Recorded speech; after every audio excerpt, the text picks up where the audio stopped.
In the shadow of history's darkest chapter, behind barbed wire and guard towers, stood the most chilling symbol of industrialized death, the Nazi gas chambers. Here in camps like Auschwitz, Sobibor and Treblinka, millions of men, women and children were herded into sealed rooms under the guise of showers, only to meet a fate planned with cold precision.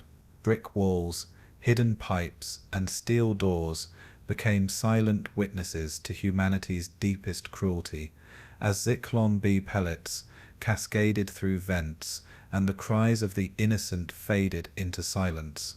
What began as small-scale experiments grew into a machinery of mass extermination, turning killing into an efficient process that scarred the conscience of the world forever. Yet within this nightmare, stories of courage still emerged, prisoners who resisted, whispers of revolt, and those who survived to tell the truth.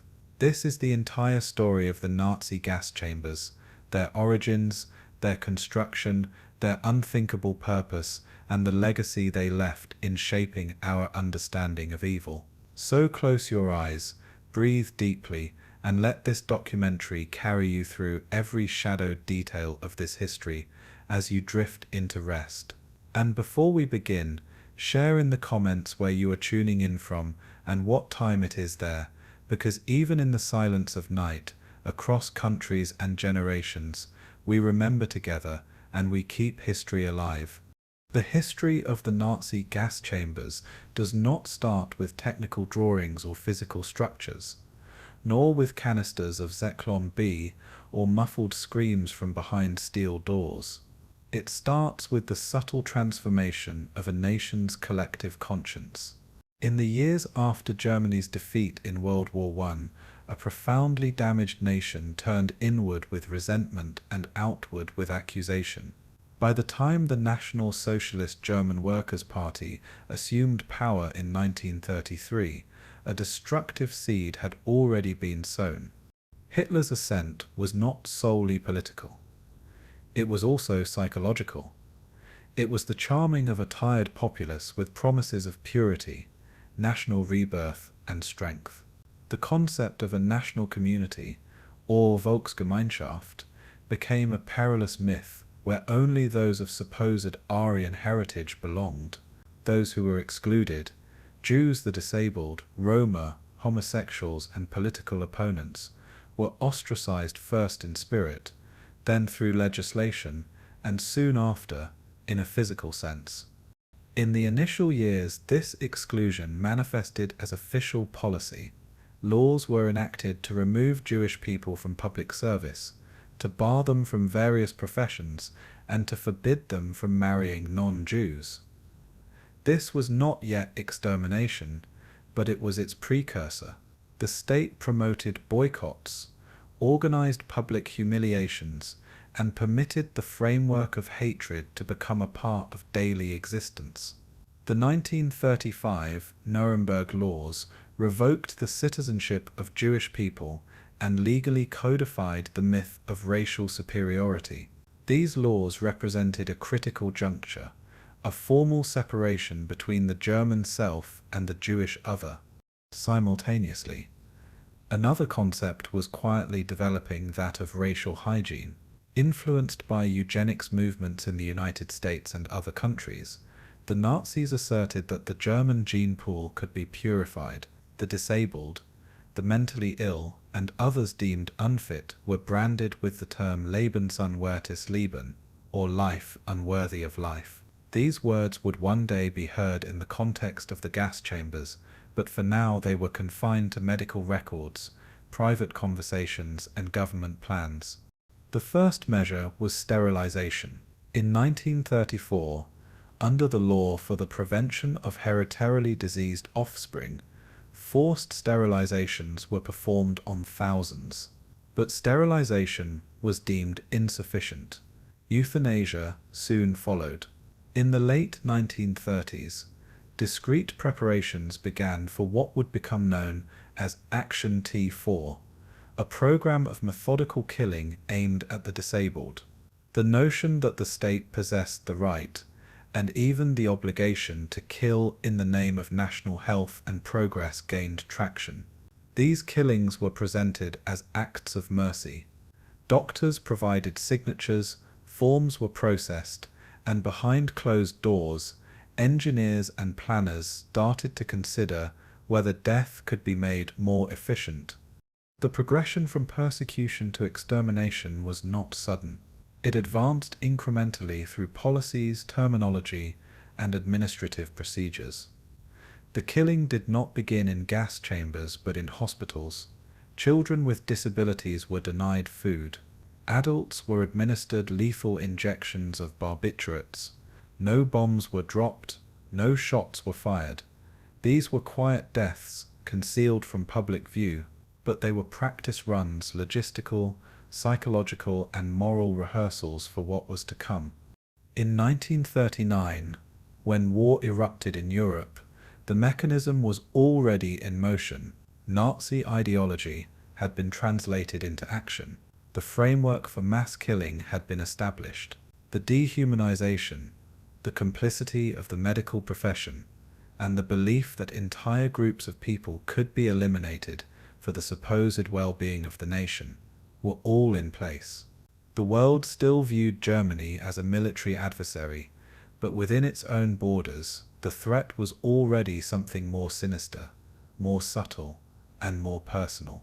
It was a threat directed not at armies, but at human life itself. And so the origins of industrial murder were found not only in hatred, but in process, in stamped forms, in signed decisions, and in an ideology disguised as science. The gas chambers had not yet been constructed, but the philosophy behind them had been solidified. Germans were not yet seeing smoke from chimneys, but they were being conditioned to look away, to have faith in the state, to overlook the disappearances, and to embrace the promise of purity at the expense of compassion. As the decade came to an end, the world was on the verge of a catastrophe. War was imminent, but inside Germany, another war had already started. A war not for land, but for the soul of a nation. The foundations had been set, the silence had taken hold, and soon, in facilities hidden from public view, the air would be filled with something far more dreadful than silence. The early intimations of annihilation grew more distinct as the Nazi state became more confident, and the methods of death gradually evolved under the cover of bureaucracy and feigned benevolence. Action T4, the covert euthanasia program named for its headquarters at Tiergartenstrasse 4 in Berlin, served as the proving ground for techniques that would later be used on an unimaginable scale. Although framed as a compassionate solution for the mentally and physically disabled, it was in reality a coldly methodical mass murder operation. Doctors once dedicated to healing became agents of the state's lethal ideology. Consent was neither requested nor required. Victims were brought to designated killing centers in buses with blacked-out windows, where they were taken to sealed rooms made to look like showers. Carbon monoxide was fed in through pipes, and death came slowly, unseen and without a sound. This was not merely a method of killing. It was a model. The logistical systems, transport, registration, and deception were all meticulously documented and improved. The psychological effects on the staff were also studied, with measures taken to create distance from the act of murder. Forms used euphemistic language, sanitizing the terminology of killing. Instead of killed, officials wrote transferred or relieved. The language obscured the truth, even from those who were part of the process. Public opposition began to surface, particularly from the church. Bishop Clemens, August Graf von Galen, denounced the euthanasia program in a series of sermons that were widely circulated. Facing increasing public discomfort and scrutiny, Hitler officially suspended Action T4 in August 1941. However, by that time, over 70,000 people had already been killed, and the killings continued unofficially in a more decentralized and clandestine manner. More significantly, the experiment had been a success. The SS and Hitler's inner circle had now established a method, both technical and psychological, that could be expanded. The infrastructure, the secrecy, the ideological rationalizations, and the moral disengagement were all in place. What had been tested on Germany's own disabled citizens would now be applied to millions outside its borders. As the German army advanced through Eastern Europe and the Soviet Union in the initial years of World War II, the so-called Jewish problem became a more urgent matter for Nazi planners. Deportations, ghettos, and mass shootings were already underway. Mobile killing squads known as Einsatzgruppen followed the army, murdering tens of thousands of Jewish people in forests and ravines. But even this was considered inefficient by the Nazis. Bullets were expensive, mass shootings were time-consuming, and they were psychologically taxing for the executioners. A more systematic and less conspicuous method was needed, one that could eliminate large numbers of people with minimal direct human involvement. Here the experience gained from Action T4 was invaluable. Former T4 staff, doctors, engineers, and administrators were quietly transferred to a new, larger endeavor: the extermination of European Jewry. They brought with them their expertise in deception, gas-based killing, and record-keeping. In essence, the euthanasia program became the foundation of what would develop into the final solution. What made this next phase different was its scale and its impersonal nature. The killing would no longer be confined to hospitals, but would be centralized in camps designed specifically for murder. Victims would not be chosen individually, but would arrive by the trainload.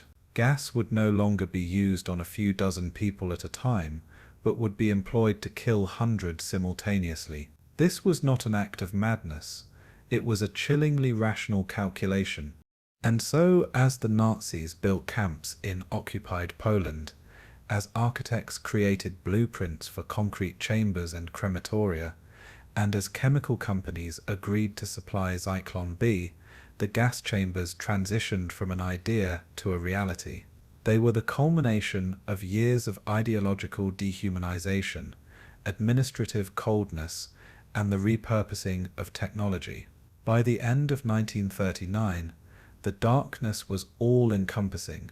The seeds of industrial murder had fully sprouted.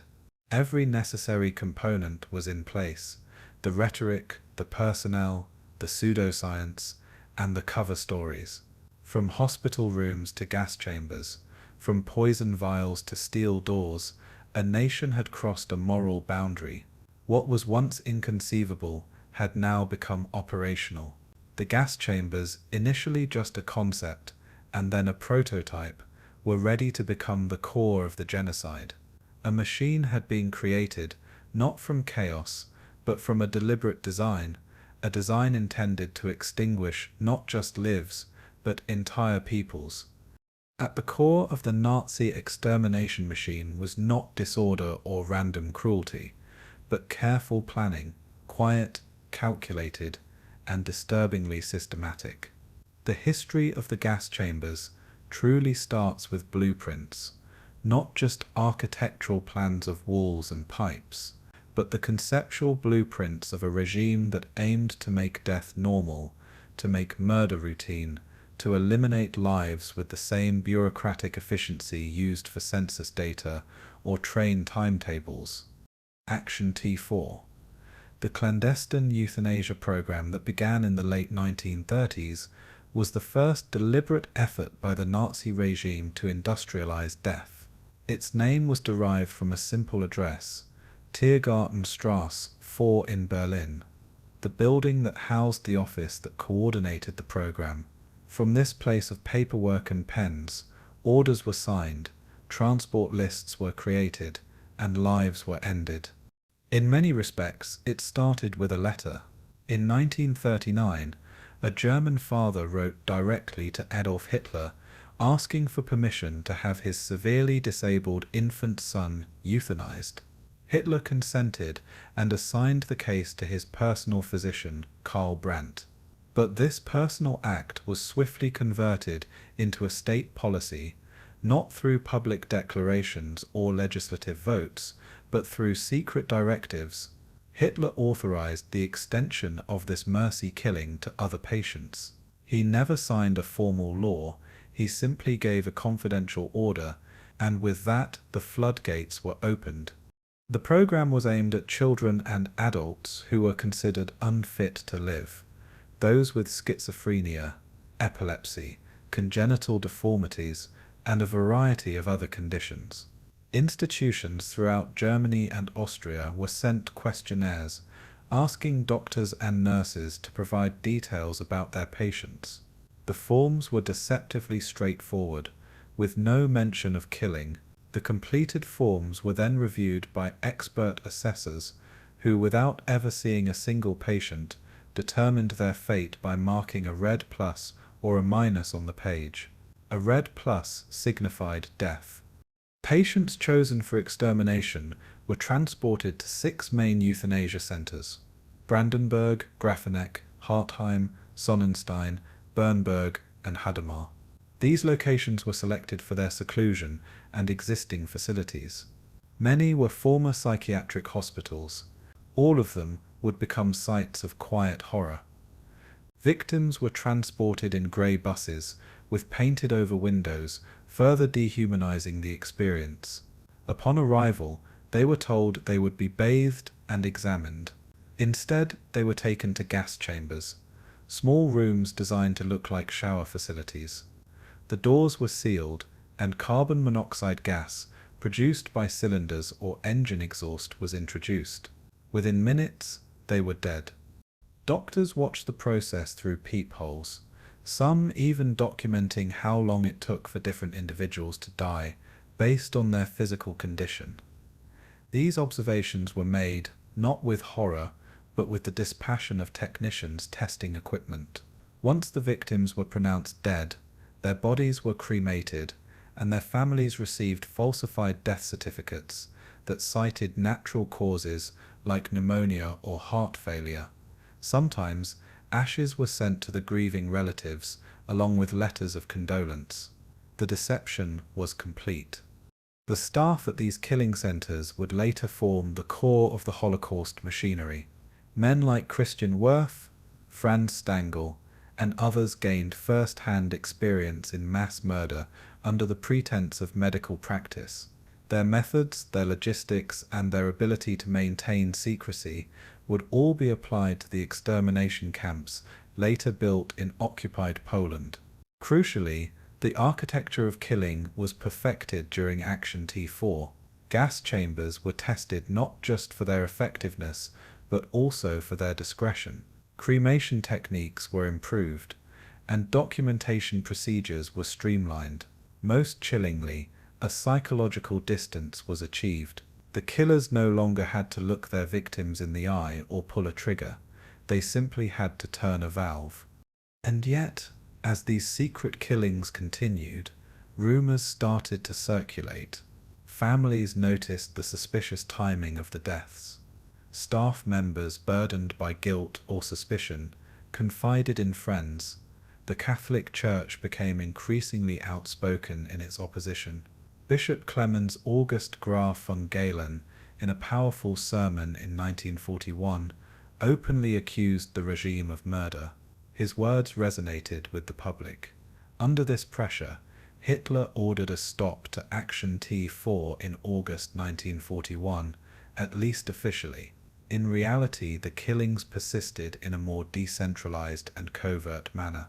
Local institutions continued the murders using drugs, starvation, and neglect.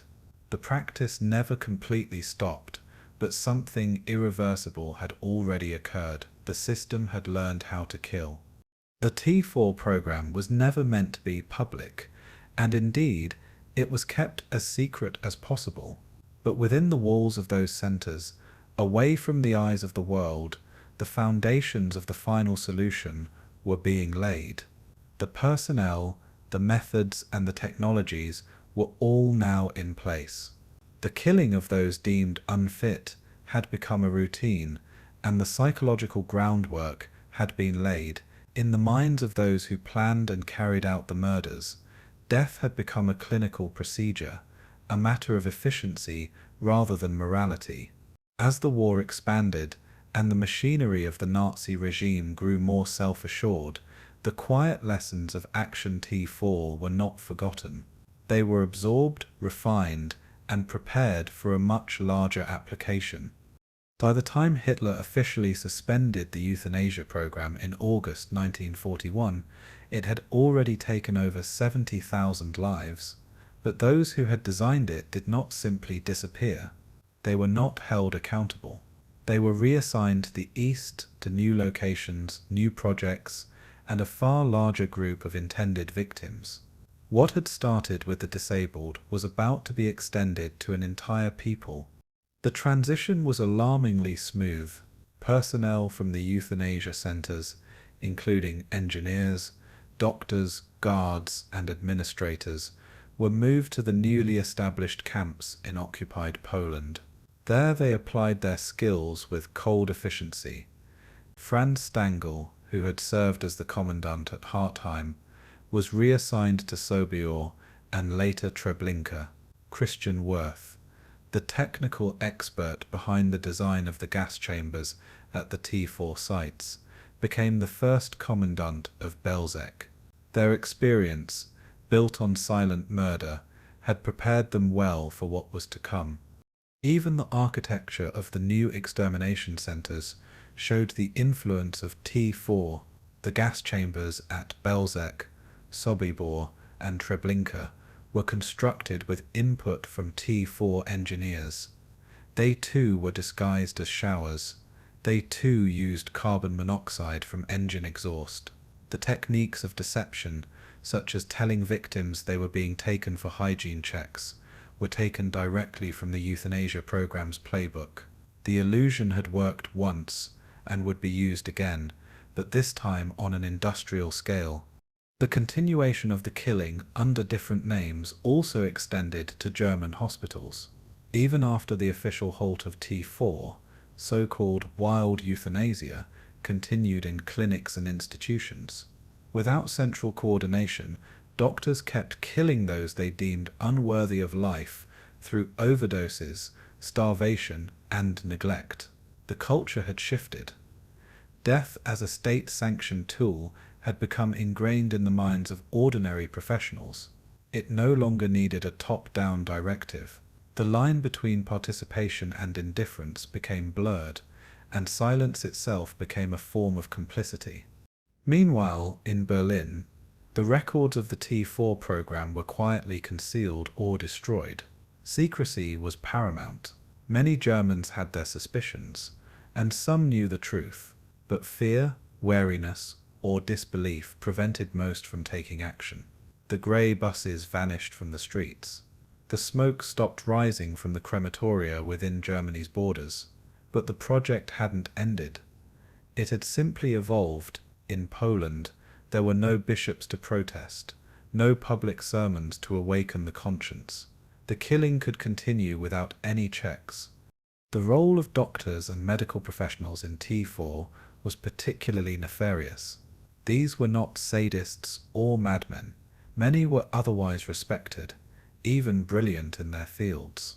But under the Third Reich, the Hippocratic Oath had been perverted. Healing was redefined as cleansing the body politic. Death was seen not as a failure, but as a form of cure, not for the patient, but for the racial collective. Language again played its part. Terms like euthanasia, treatment, transfer, and special care softened the harsh reality. Bureaucracy and vocabulary became tools of erasure. It wasn't murder, it was a procedure. Financial motives also played a part. The Nazis justified the killings in economic terms, claiming that the state could not afford to care for the chronically ill. This cold calculation was used to rationalize murder, a chilling precursor to later arguments about the cost of feeding and housing people in ghettos or transit camps. A society that reduces human value to productivity opens the door to unthinkable policies disguised as rationality. The legacy of Action T4 went beyond just technique. It desensitized its participants, demonstrating that ordinary men and women could facilitate extraordinary cruelty when it was hidden behind uniforms, paperwork, and ideology. It taught a lesson that the SS would apply across the killing fields of Europe. With enough structure and euphemism, people will follow orders, even when those orders involve mass murder. As Nazi Germany turned its attention to the millions of Jewish people in Poland, Ukraine, and beyond, the lessons of T4 were ready to be deployed. The methods had been tested, the personnel had been trained, and the psychological groundwork had been laid. The gas chambers were no longer just a concept, they were a reality, one that had already claimed tens of thousands of lives and was about to claim millions more. Thus, the T4 program was not an anomaly or a footnote in the history of the Holocaust. It was its blueprint. The very idea that a government could systematize death, could build institutions for the purpose of annihilation, was conceived in the offices of T4. Its ghosts would follow every train to Auschwitz, every line of prisoners to the gas chambers, every turn of the switch that released the gas. And in the end, its silence, the silence of rooms emptied of voices, the silence of doctors who chose compliance over conscience, would be louder than any order ever given.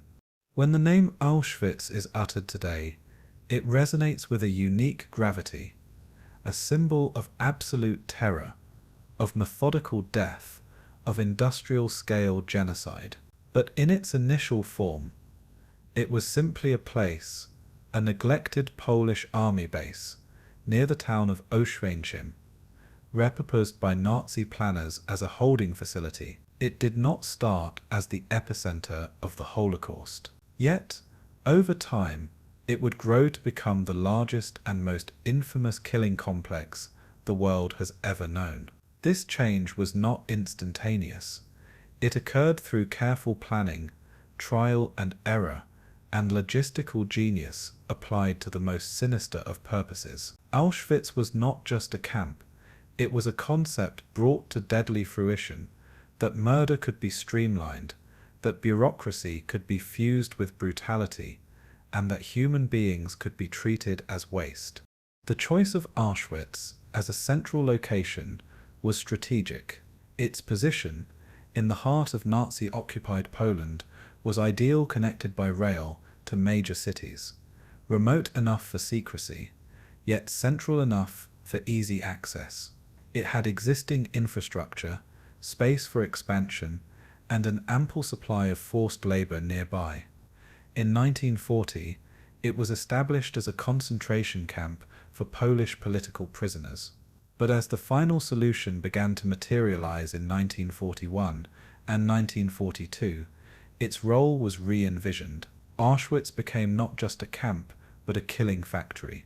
The complex would ultimately consist of three main parts: Auschwitz I, the original camp; Auschwitz II Birkenau, the vast extermination center; and Auschwitz III Monowitz, a labor camp created to serve German industry. Of these, Birkenau was the true heart of darkness. It was here that the gas chambers operated at their full capacity. It was here that families arrived by train and were separated in a matter of moments, some sent to forced labor, the majority to their deaths. It was here that Zyklon B, a pesticide developed for pest control, was used as a tool of mass murder. The shift to gas chamber killings at Auschwitz was gradual.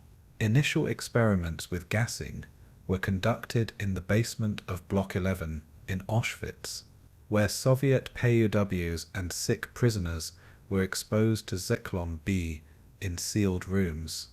The results were considered effective, silent, efficient, and impersonally detached.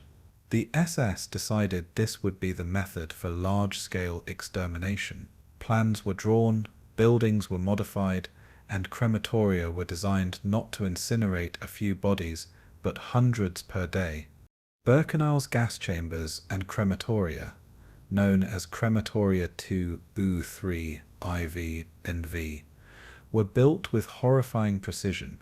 Each facility included an undressing area, a gas chamber disguised as a shower room, and an adjacent crematorium. Victims were told they were going to be delosed. They undressed, sometimes reassured by guards or even other prisoners. They were then led into the gas chambers, the doors were sealed, and Zyklon B pellets were dropped in through openings in the ceiling or chutes in the walls. Within minutes the victims were dead. The bodies were then removed by the Sonderkommando prisoner labor units, forced to assist in the process, and burned in the crematoria ovens or in open pits when capacity was overwhelmed.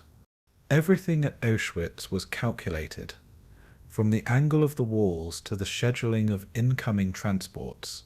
Train timetables were coordinated with selections on the ramps.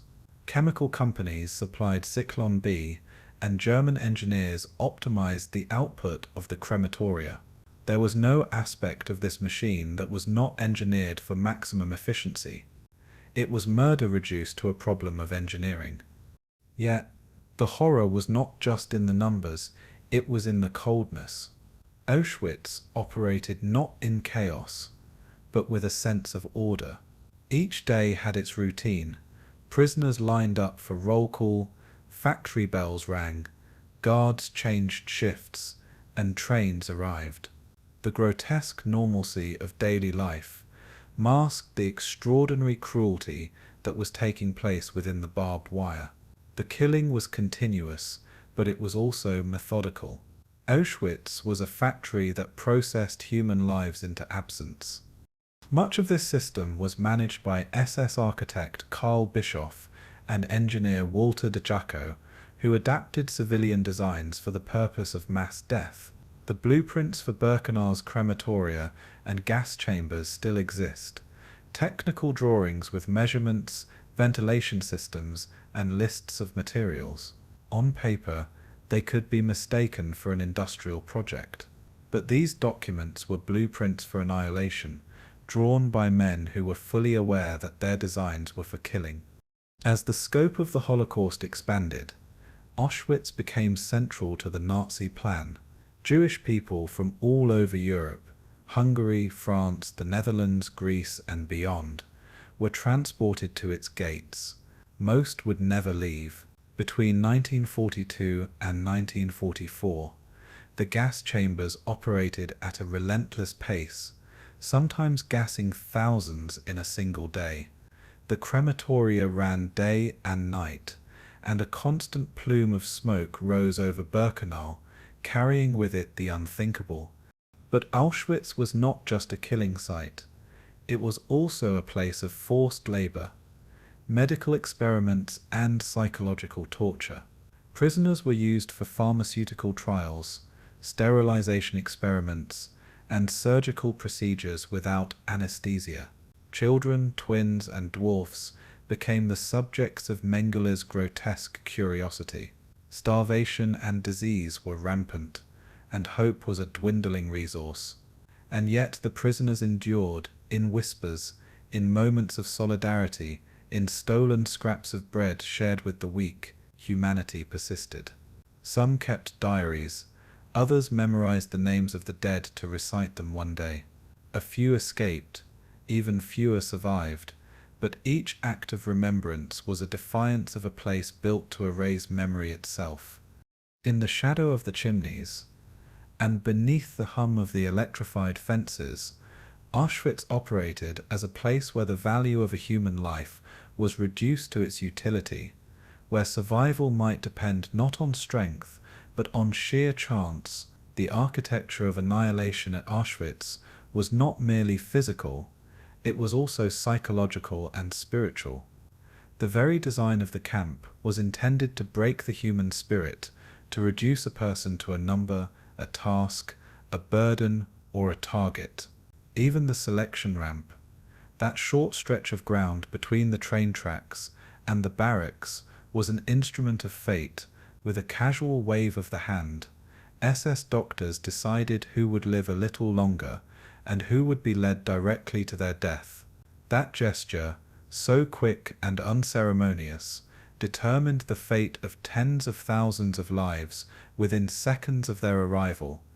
For those sent to labor, the conditions were beyond cruel. Overcrowded barracks, a hunger that gnawed at the body like a second skin, a winter cold that made blankets feel like paper, and back-breaking tasks from dawn to dusk defined each day. Inmates were marched under armed guard to construction sites, quarries and factories. Illness and exhaustion were punishable by death. Infractions, whether real or imagined, could result in a beating, confinement in a starvation cell, or a public hanging in front of the entire camp. The purpose was not correction, it was domination through fear. But at the center of this complex still stood the gas chambers, the beating heart of Auschwitz's monstrous purpose. Crematoria de Sicko and 3, located underground and vast in size, could each kill and cremate up to 2,000 people in a single day. Crematoria IV and V, slightly smaller and above ground, supplemented the killing process when the number of transports increased. Zyklon B pellets, once used for disinfecting buildings, had been weaponized with terrifying effect. After the gas was released into the sealed chamber, it took 10 to 20 minutes for everyone inside to die. Screams, suffocation, and claw marks on the walls all became part of the grim routine. The Sonderkommando, forbidden to speak of what they saw, were tasked with removing the bodies, searching for gold teeth, shaving heads, and cleaning the room before the next group was brought in. They too were victims, yet they were forced into complicity. Their existence was known only in the shadows.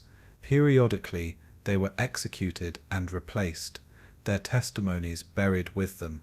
But some left messages, notes buried near the crematoria, smuggled writings hidden in jars, desperate attempts to bear witness. Their words, retrieved decades later, speak not only of terror, but of an urge to be remembered. The efficiency of Auschwitz was not a natural development. It was a project of engineering and policy. The crematoria were refined with input from Topf and Söhne, a German firm that treated the disposal of human bodies as a technical problem. Ventilation systems were tested to clear the gas quickly so the next group could be brought in. The ovens were calibrated for speed and capacity. Even the ash was accounted for, dumped in ponds used as fertilizer or scattered in the nearby fields. Nothing was wasted, nothing was human. Despite the horror, there were moments of resistance. In October 1944, members of the Sonderkommando at Birkenau managed to destroy Crematorium 4 using explosives smuggled by women who worked in the munitions factory. It was a moment of astonishing courage, born not of a hope for escape, but of a final gesture of defiance. The SS crushed the revolt, executing many of the participants, but the echo of their bravery remains. As the Red Army advanced in 1945, the SS began to dismantle the murder apparatus. The crematoria were blown up, files were burned, and prisoners were forced on death marches away from the camp. But it was too late. The evidence could not be completely erased. The walls, the ruins, and the survivors all bore witness. When Soviet troops arrived in January 1945, they found approximately 7,000 emaciated prisoners left behind. The rest had been evacuated in the final brutal weeks. The soldiers, hardened by years of war, were stunned into silence. What they found defied comprehension. In total, over 1.1 million people were murdered at Auschwitz. The vast majority of them were Jewish. Among them were also Roma, Soviet POWs, and others deemed undesirable by Nazi ideology. The sheer scale of the killing, the mechanical nature of the process, and the systemic cruelty made Auschwitz not just a site of genocide, but a symbol of what civilization can become when power is divorced from morality. And yet, Auschwitz endures not only as a scar, but as a warning. Its ruins, its records, and its testimonies all speak across time. They tell of the architects who turned death into a design, of the victims who vanished into smoke, and of the survivors who carried the weight of memory. The architecture of annihilation was built with human hands, but it was also built on ideas of purity, superiority, and control. And those ideas, if left unchallenged, can rise again. The 4 Zyklon B became the infamous symbol of mass extermination. Before the great crematoria of Auschwitz reached their full horrific rhythm, there was carbon monoxide, colorless, odorless, and deadly. It was the first killing gas of the Holocaust, chosen not from advanced chemistry, but from practical convenience. Its use marked the moment the Nazis moved from bullets and brutality toward chemical murder. It was with carbon monoxide that the idea of gassing first took material form. Simple engine exhaust, a byproduct of machinery, became the instrument of death. The process was improvised at first, crude and inconsistent, yet effective enough to pave the way for what came after. Carbon monoxide made its debut not in the vastness of Auschwitz, but in smaller hidden places. It was first used in the T4 euthanasia centers, where disabled adults and children were killed in sealed chambers designed to resemble showers. Inside these rooms, carbon monoxide was pumped in from steel cylinders, suffocating the occupants within minutes. These early experiments confirmed what the Nazi planners needed to know, that a room could be sealed, filled with gas, and emptied of life efficiently, silently, and with minimal psychological strain on the perpetrators. This technology, or more accurately, this technique of applied indifference, was then exported eastward toward the killing fields and forests of occupied Poland. As the final solution began to take shape in 1941, mass shootings by the Einsatzgruppen had become widespread in the fields, ravines, and forest clearings across Ukraine and Belarus. Jewish people were rounded up and shot in large numbers. But the toll on the killers themselves began to concern the Nazi high command. Not all members of the SS, despite their ideological training, could shoot women and children at close range day after day. Some drank heavily to dull the horror. Others broke down. Efficiency once again demanded a new method.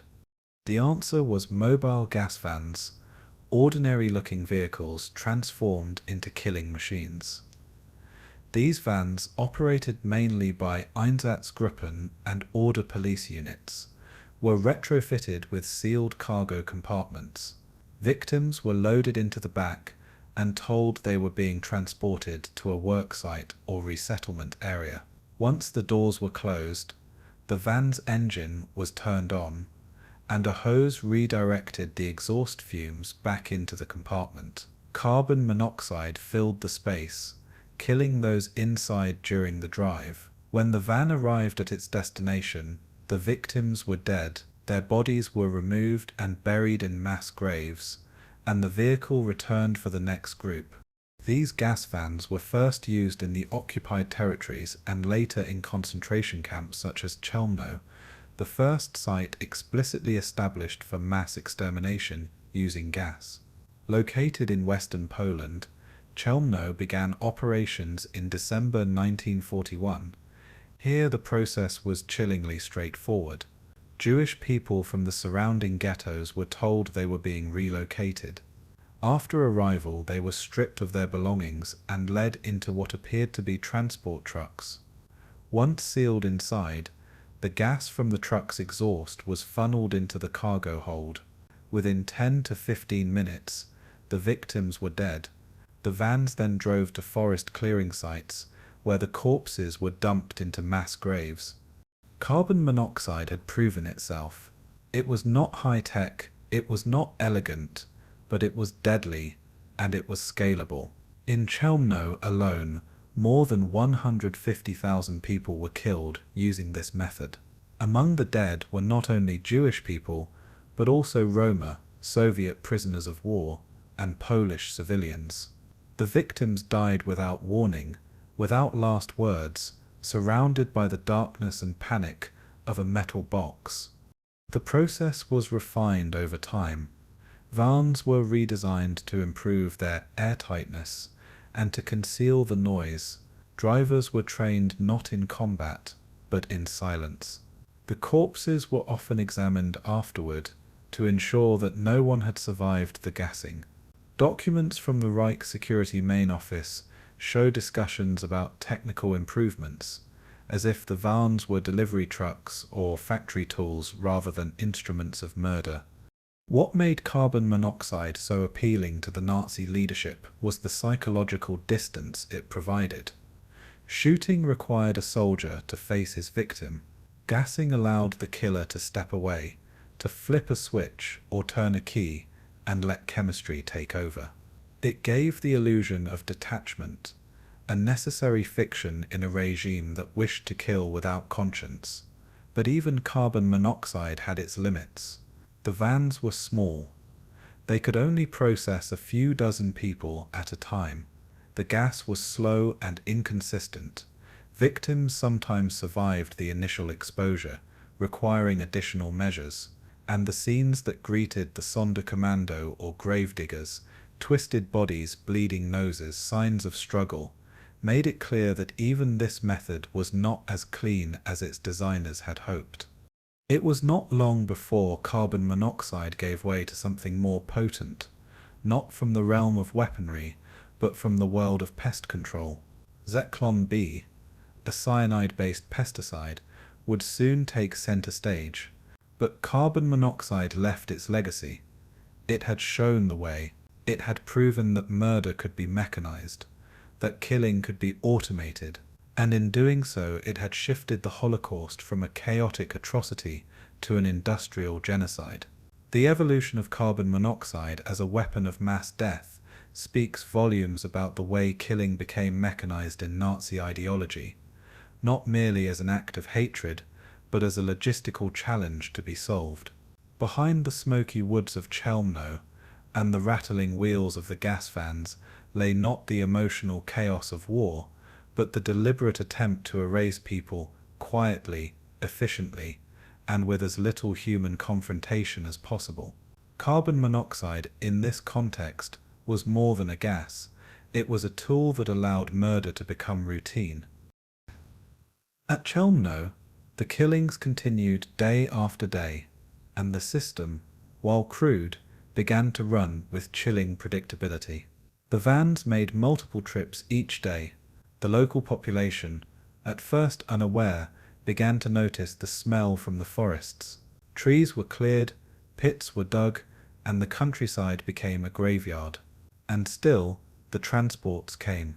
Jewish people from the Uoj ghetto, Roma from nearby villages, and others deemed undesirable by the regime all passed through Chelmno's gates, never to return. The process was hidden, but not invisible. Locals spoke in hushed tones, and some guards drank to cope, but the killing continued. Chelmno became a grim precursor to what the extermination camps would later perfect. It was not only in Chelmno that carbon monoxide was used. At Belzec, Sobibor, and Treblinka, camps built solely for extermination, the same principles applied, though on a vastly larger scale. Here, gas chambers replaced the mobile vans, but the method remained essentially the same. Exhaust fumes were pumped into sealed rooms, killing those within. Instead of moving the gas to the victims were brought to the gas. This inversion of the process allowed the Nazis to increase their killing capacity dramatically. These chambers were designed for speed and concealment. At Belzec, an engine was installed outside the gas chamber building, hidden from view.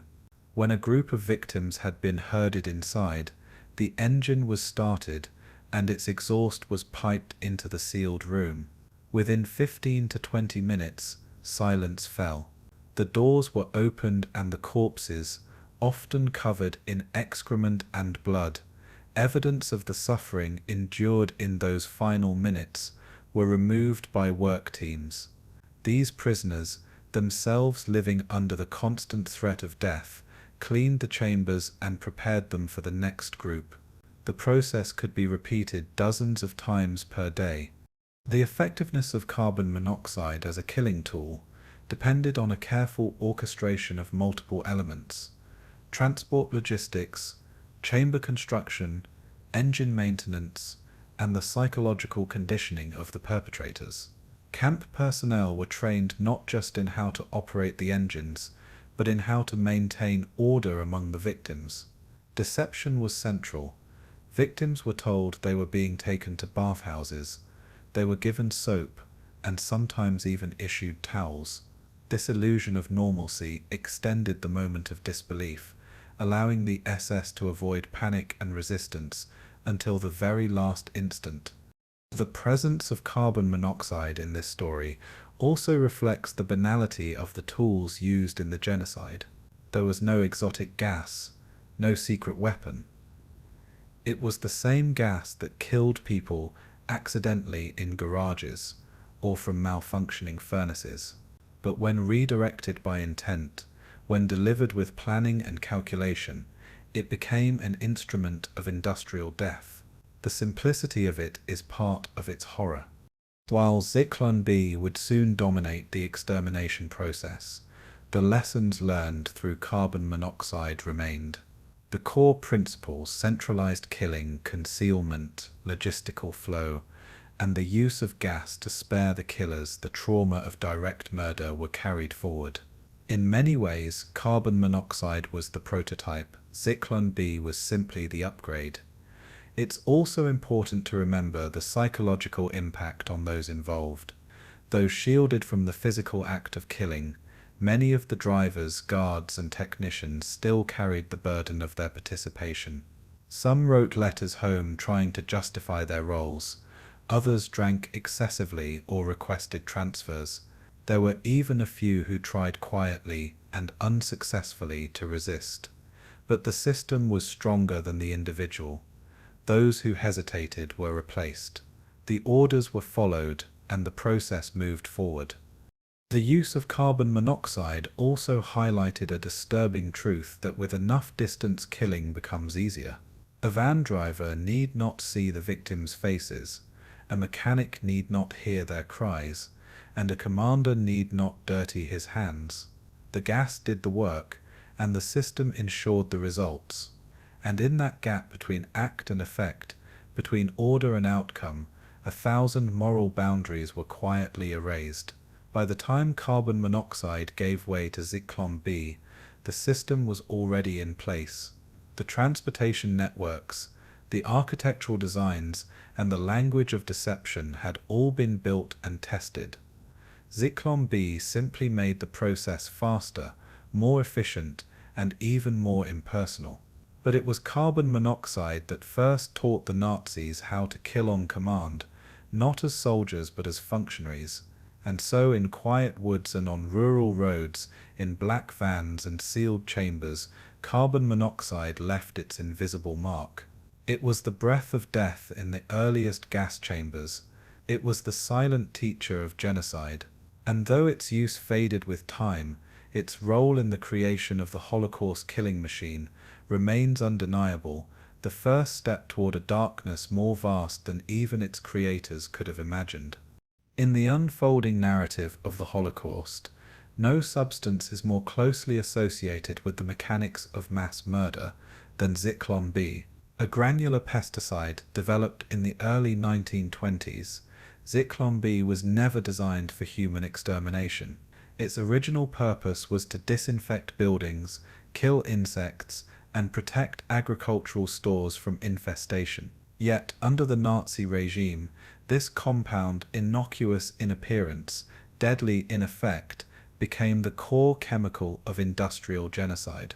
Where bullets and carbon monoxide had been tools of improvisation, Zyklon B was the chosen solution of a bureaucratic death machine. It required no engines, no complex devices, no vehicles.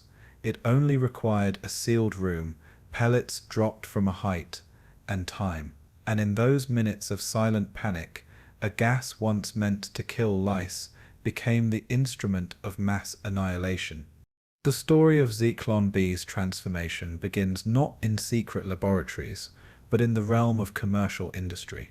Developed by the German firm Degusch, a subsidiary of the massive IG Farben conglomerate, Zyklon B contained hydrogen cyanide, a volatile compound capable of interfering with cellular respiration in living organisms. In its industrial form, Zyklon B was designed for safety. It was stabilized, absorbed into inert carriers like gypsum or diatomaceous earth, and packaged in sealed tins.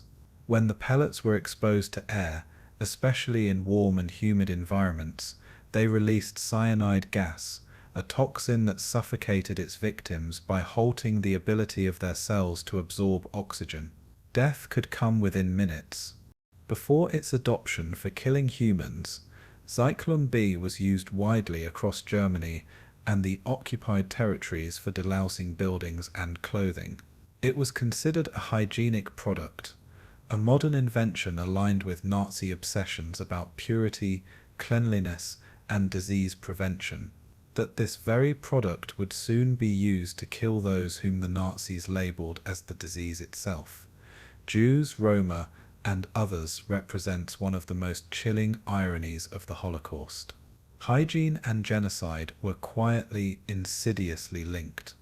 The first experimental use of Zyklon B for human extermination took place in Auschwitz in the autumn of 1941. Hundreds of Soviet prisoners of war and sick Polish inmates were sealed in the basement of Block 11, where SS personnel dropped the cyanide pellets through ventilation shafts. The results were considered promising. The deaths occurred more quickly and required fewer personnel than carbon monoxide. The victims could be herded into the space, the pellets dropped from above, and the gas would do the rest. Afterward, the chamber could be ventilated, cleaned, and made ready again. The method was efficient, silent in comparison to shootings, and scalable. The SS had found their solution. What followed was a quiet revolution in killing. Existing crematoria at Auschwitz were retrofitted with gas chambers, and new ones were designed from the ground up. Crematoria 2 and 3 in Birkenau, which opened in 1943, each featured an underground undressing room, a large gas chamber disguised as a communal shower, and cremation ovens above. The chambers were equipped with special ceiling shafts or wall openings, sealed tightly to prevent gas leakage. Zyklon B could be introduced by SS guards standing above the chamber, far removed from the screams and convulsions below. Once the gas was dropped, the steel doors were locked. Within 10 to 20 minutes, depending on the number of people and the air temperature, the chamber would fall silent. The chemistry of genocide became routine. Zyklon B deliveries were scheduled like any other supply, tracked, logged, and requisitioned. The firm Degusch received payment for its product, with full knowledge of its application. Bureaucrats signed off on shipments, rail cars transported the tins, and at Auschwitz, the tins were stored in guarded facilities and carefully measured out before each use. It was a system in which commerce and murder walked hand in hand. In the moments before their deaths, the victims knew little of what awaited them. Arriving by train, they were told they would be disinfected before entering the camp. They were told to undress, to remember where they placed their clothes, and that they would soon shower and be fed. The deception was total. Some chambers even had fake shower heads embedded in the ceiling to enhance the illusion. For many, it was not until the doors were locked and the pellets dropped that the panic set in. There was no escape. The walls were solid, the vents were out of reach, and the air itself had become poison. Inside the chamber, the effects of Zyklon B were horrifying. The gas, heavier than air, sank low, affecting children and the elderly first. Victims climbed atop one another in desperation, seeking cleaner air near the ceiling. Scratch marks were later found on the walls. The bodies were often discovered entangled, forming piles several meters high. After the gas dissipated, the Sonderkommando were sent in to remove the corpses, cut the hair from the women's heads, remove gold fillings from their teeth, and search for hidden valuables before cremation. The cycle began again, one group out, the next group in. Zyklon B changed the tempo of the murder. With carbon monoxide and bullets, the process was slower, more limited by geography, personnel, and the burden of concealment.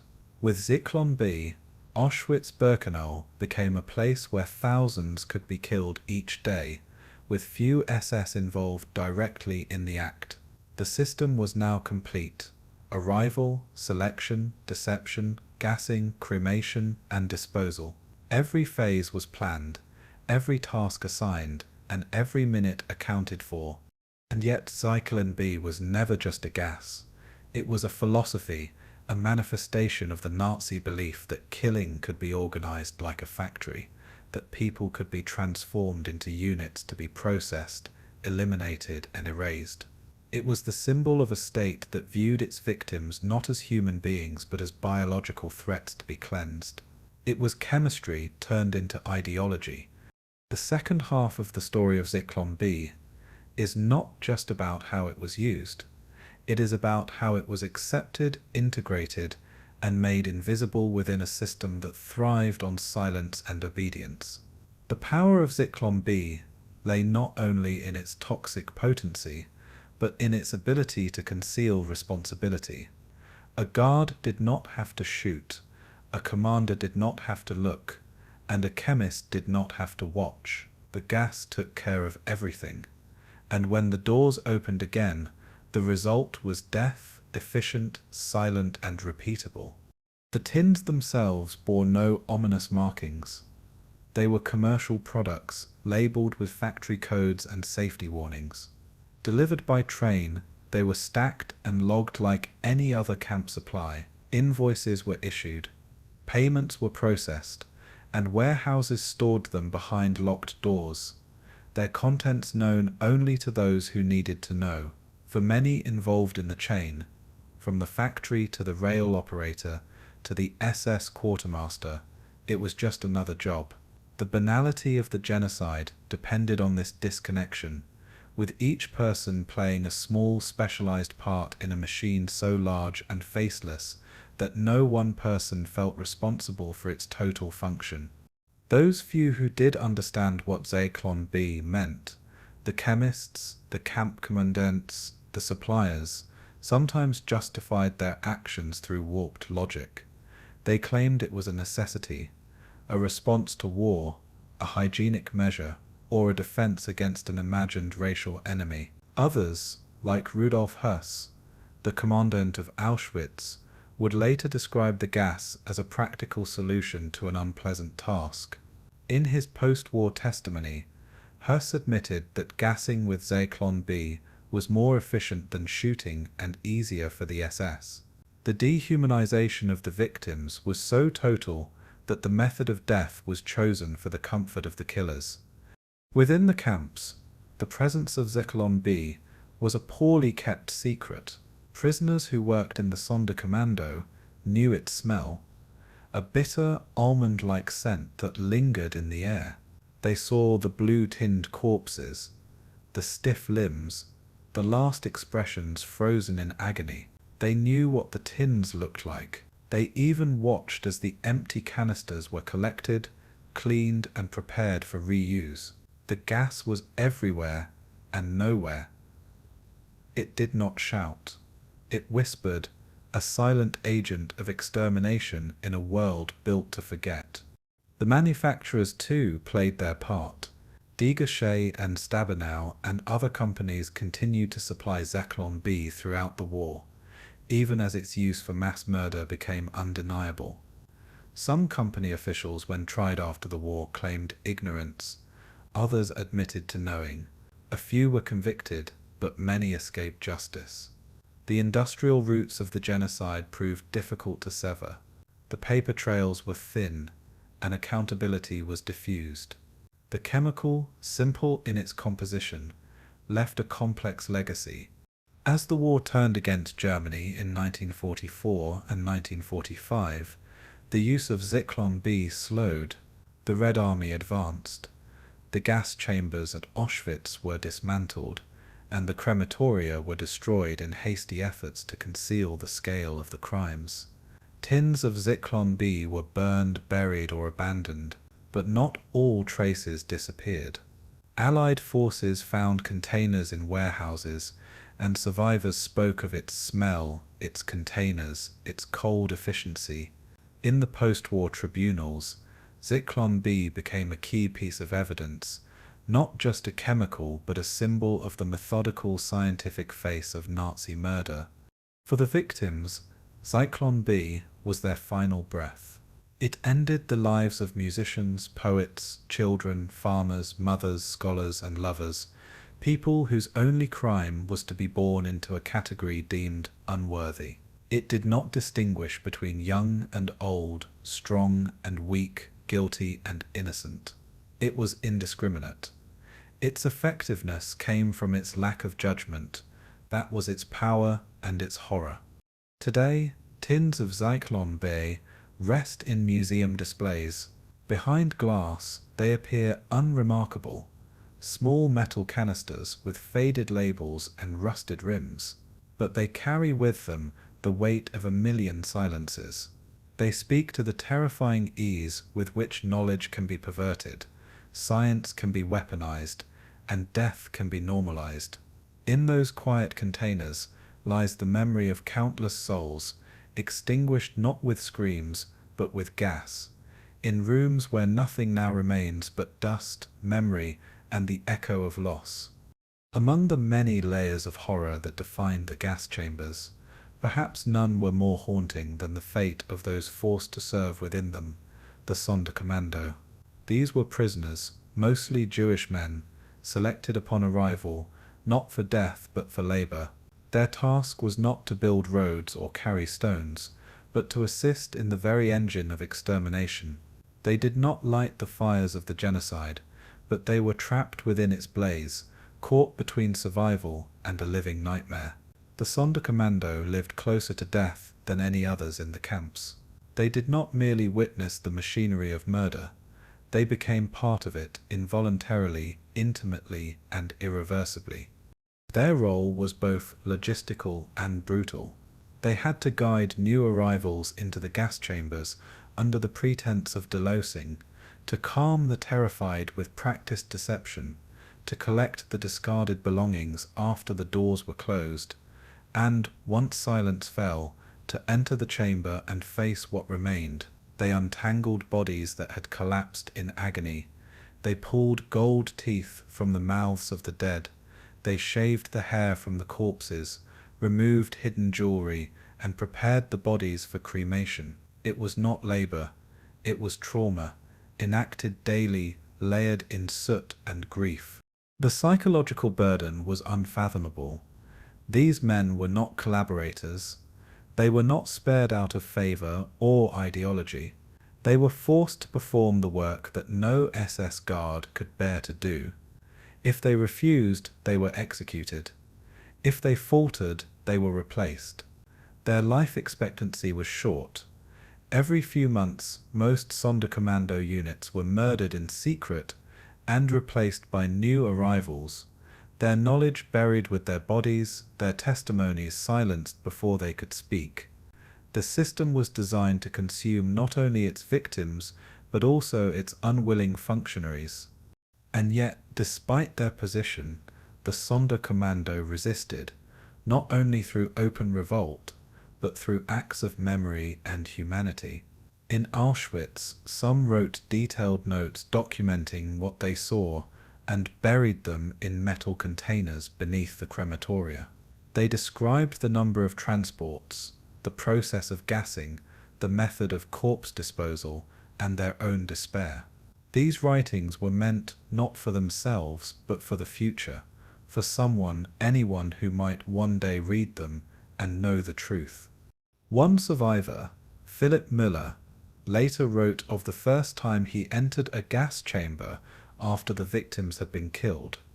He spoke of the silence, the contorted bodies, the horror of recognizing familiar faces among the dead. He stayed in the Sonderkommando for nearly 3 years, a near impossibility. His account, and those of a handful of others, offer some of the only eyewitness testimonies to the operation of the gas chambers from the inside. These testimonies are both precious and agonizing because they are true and because they cannot be unread. The Sonderkommando lived separately from the other prisoners. Their barracks were isolated, and their interactions with the rest of the camp were limited. The SS feared what they knew, that the knowledge of mass extermination, if spread, could lead to panic or rebellion. So, the Sonderkommando were given marginally better food, sometimes warm clothing, and were guarded with special caution. Their function was vital, their survival temporary.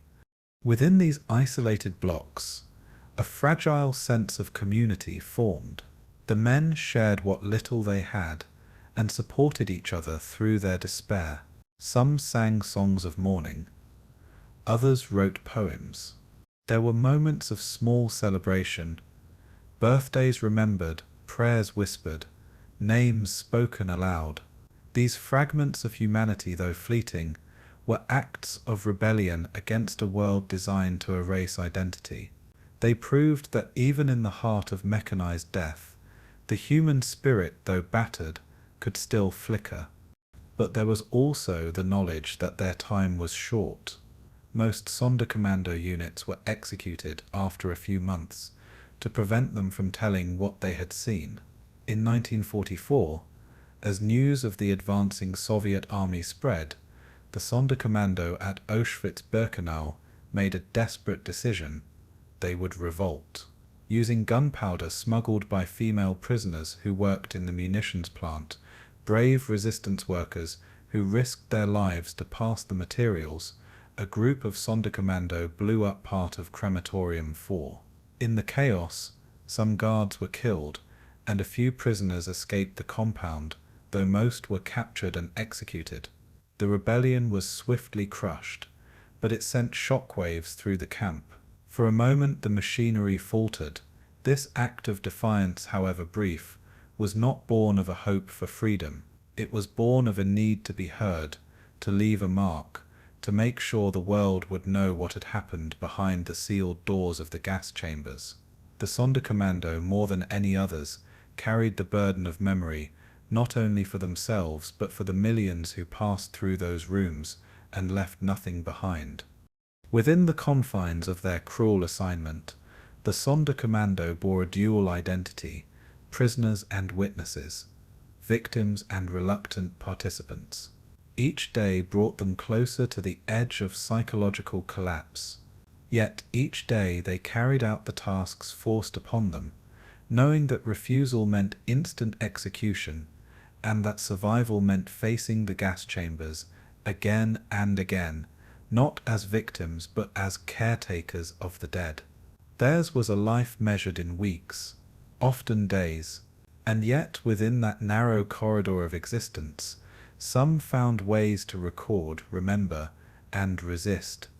In the crematoria, these men moved among horrors that defy imagination. The gassing process was over in minutes, but the aftermath took hours. The chamber had to be ventilated, the doors unsealed, and the corpses removed swiftly. Often the victims had died clinging to one another. Children clutched in their mothers' arms, the elderly collapsed in corners. The bodies had to be untangled, dragged out, and sorted. Hair was shaved from the heads of the women to be sold later for industrial use. Gold teeth were pried from their mouths with pliers. The dead were robbed even in death. These acts, repulsive and tragic, were not done by choice but under the gun, driven by the certainty that any hesitation would mean being forced into the chamber themselves. Then came the cremation. The bodies were lifted into the ovens, which roared day and night, consuming hundreds each hour. When the crematoria could not keep up, open-air pits were dug and the corpses were burned under the open sky.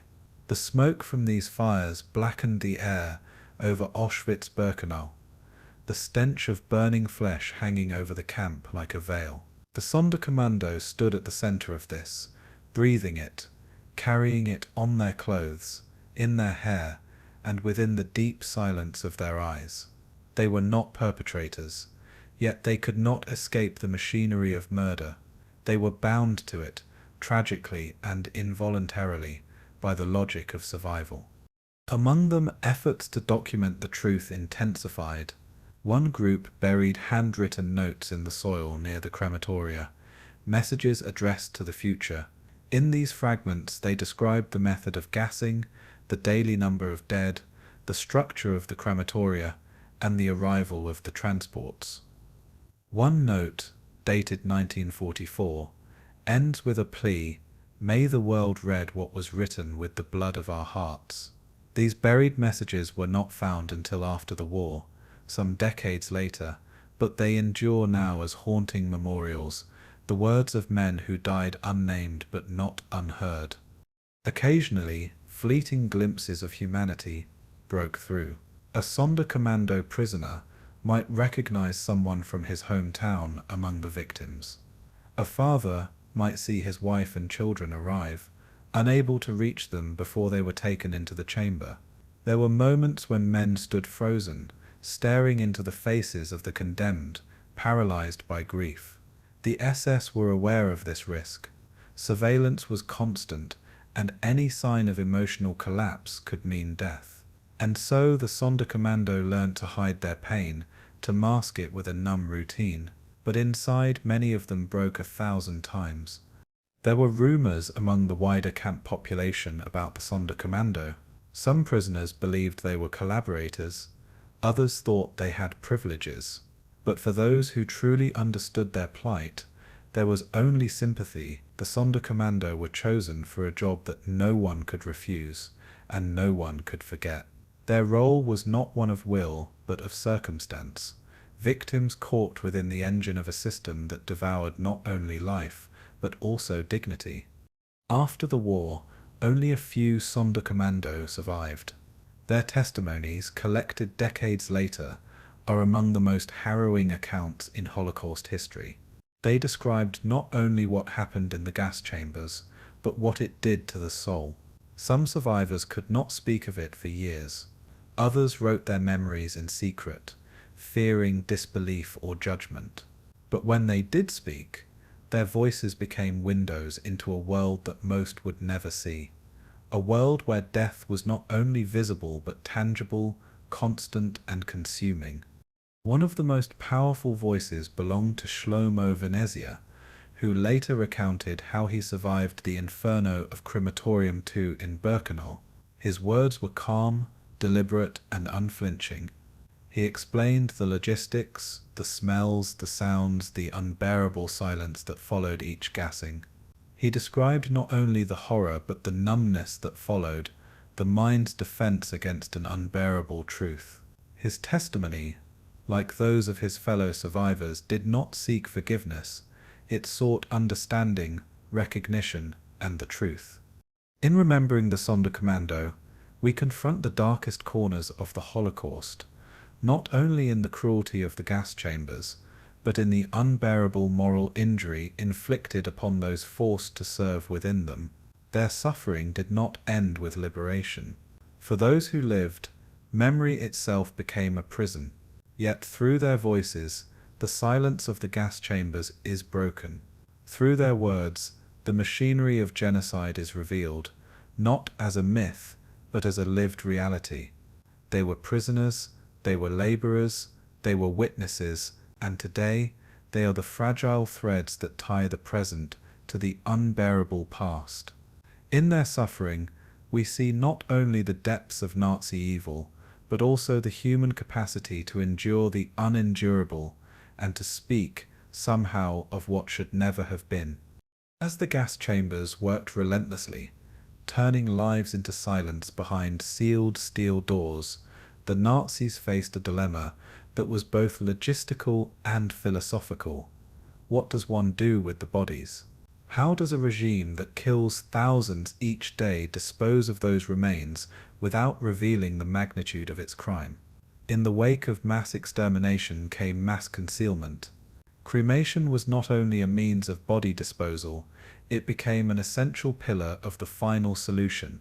Fire, in the eyes of the architects of death, would cleanse the earth of their deeds. Ash would replace identity. Smoke would carry away memory, and with it, they hoped, would go the truth. The crematoria at Auschwitz-Birkenau were not simply adjuncts to the gas chambers. They were their culmination.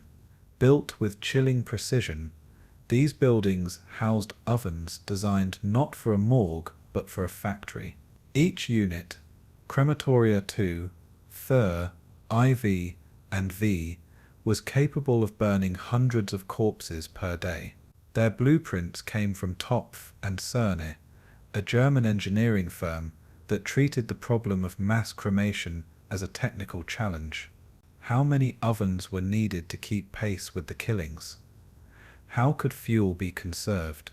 These were the questions the engineers sought to answer, never once pausing to ask why the ovens were needed in the first place. At their peak, the Auschwitz crematoria could dispose of nearly 5,000 bodies in a single day. The ovens were arranged in rows, each capable of holding multiple corpses at once. The Sonderkommando, forced to manage this inferno, learned the grim mathematics of flesh and flame.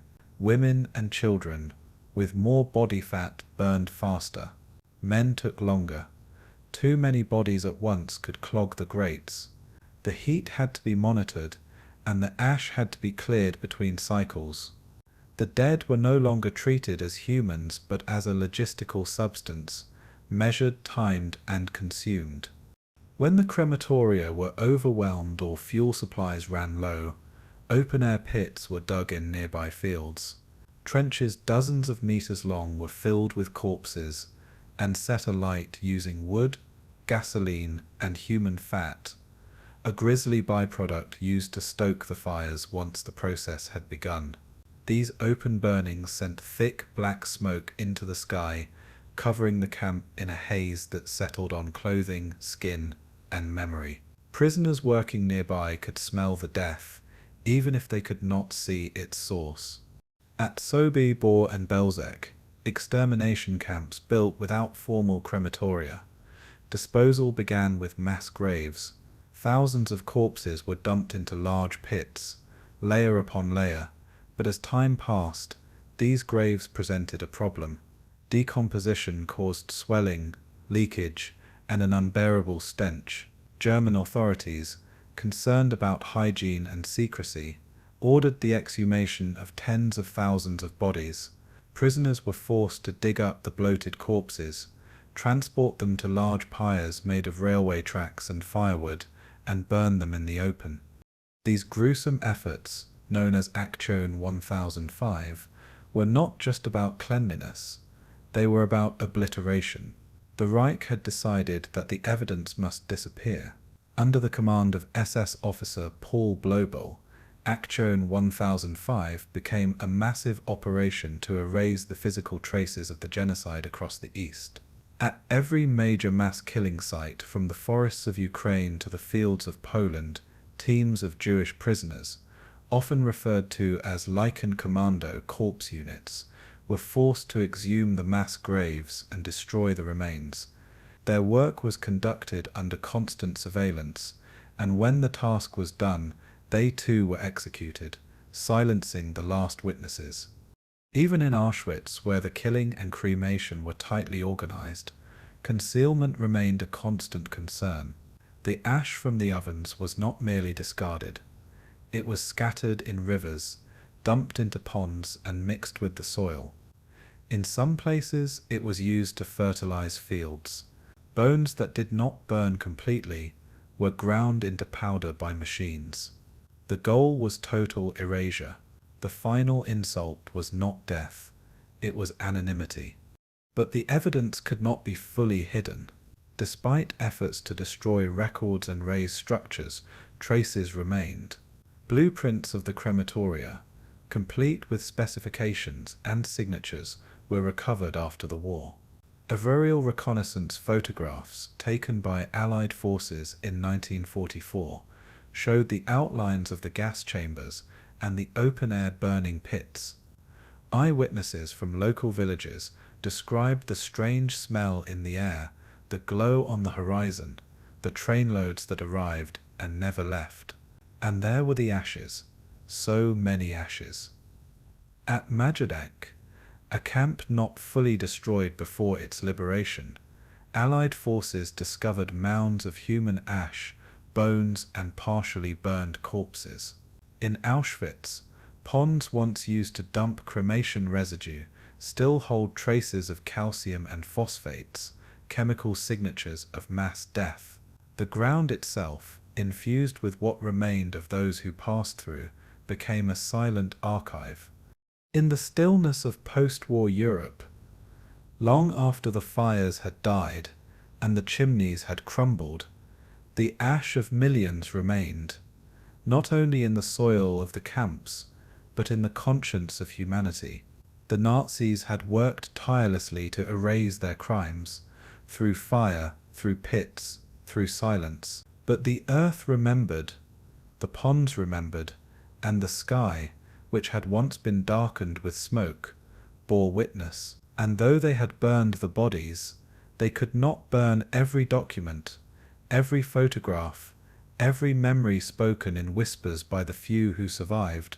The process of cremation was, for the Nazis, a grim necessity, a sanitary solution, a way to maintain secrecy, and a logistical response to mass killing on a scale previously unimagined.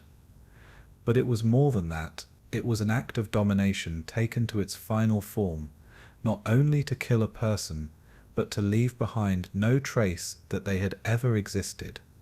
Names were not recorded, death certificates were not issued, and the very concept of mourning was denied. This was a genocide, not only of bodies, but of memory. And yet, some fragments endured.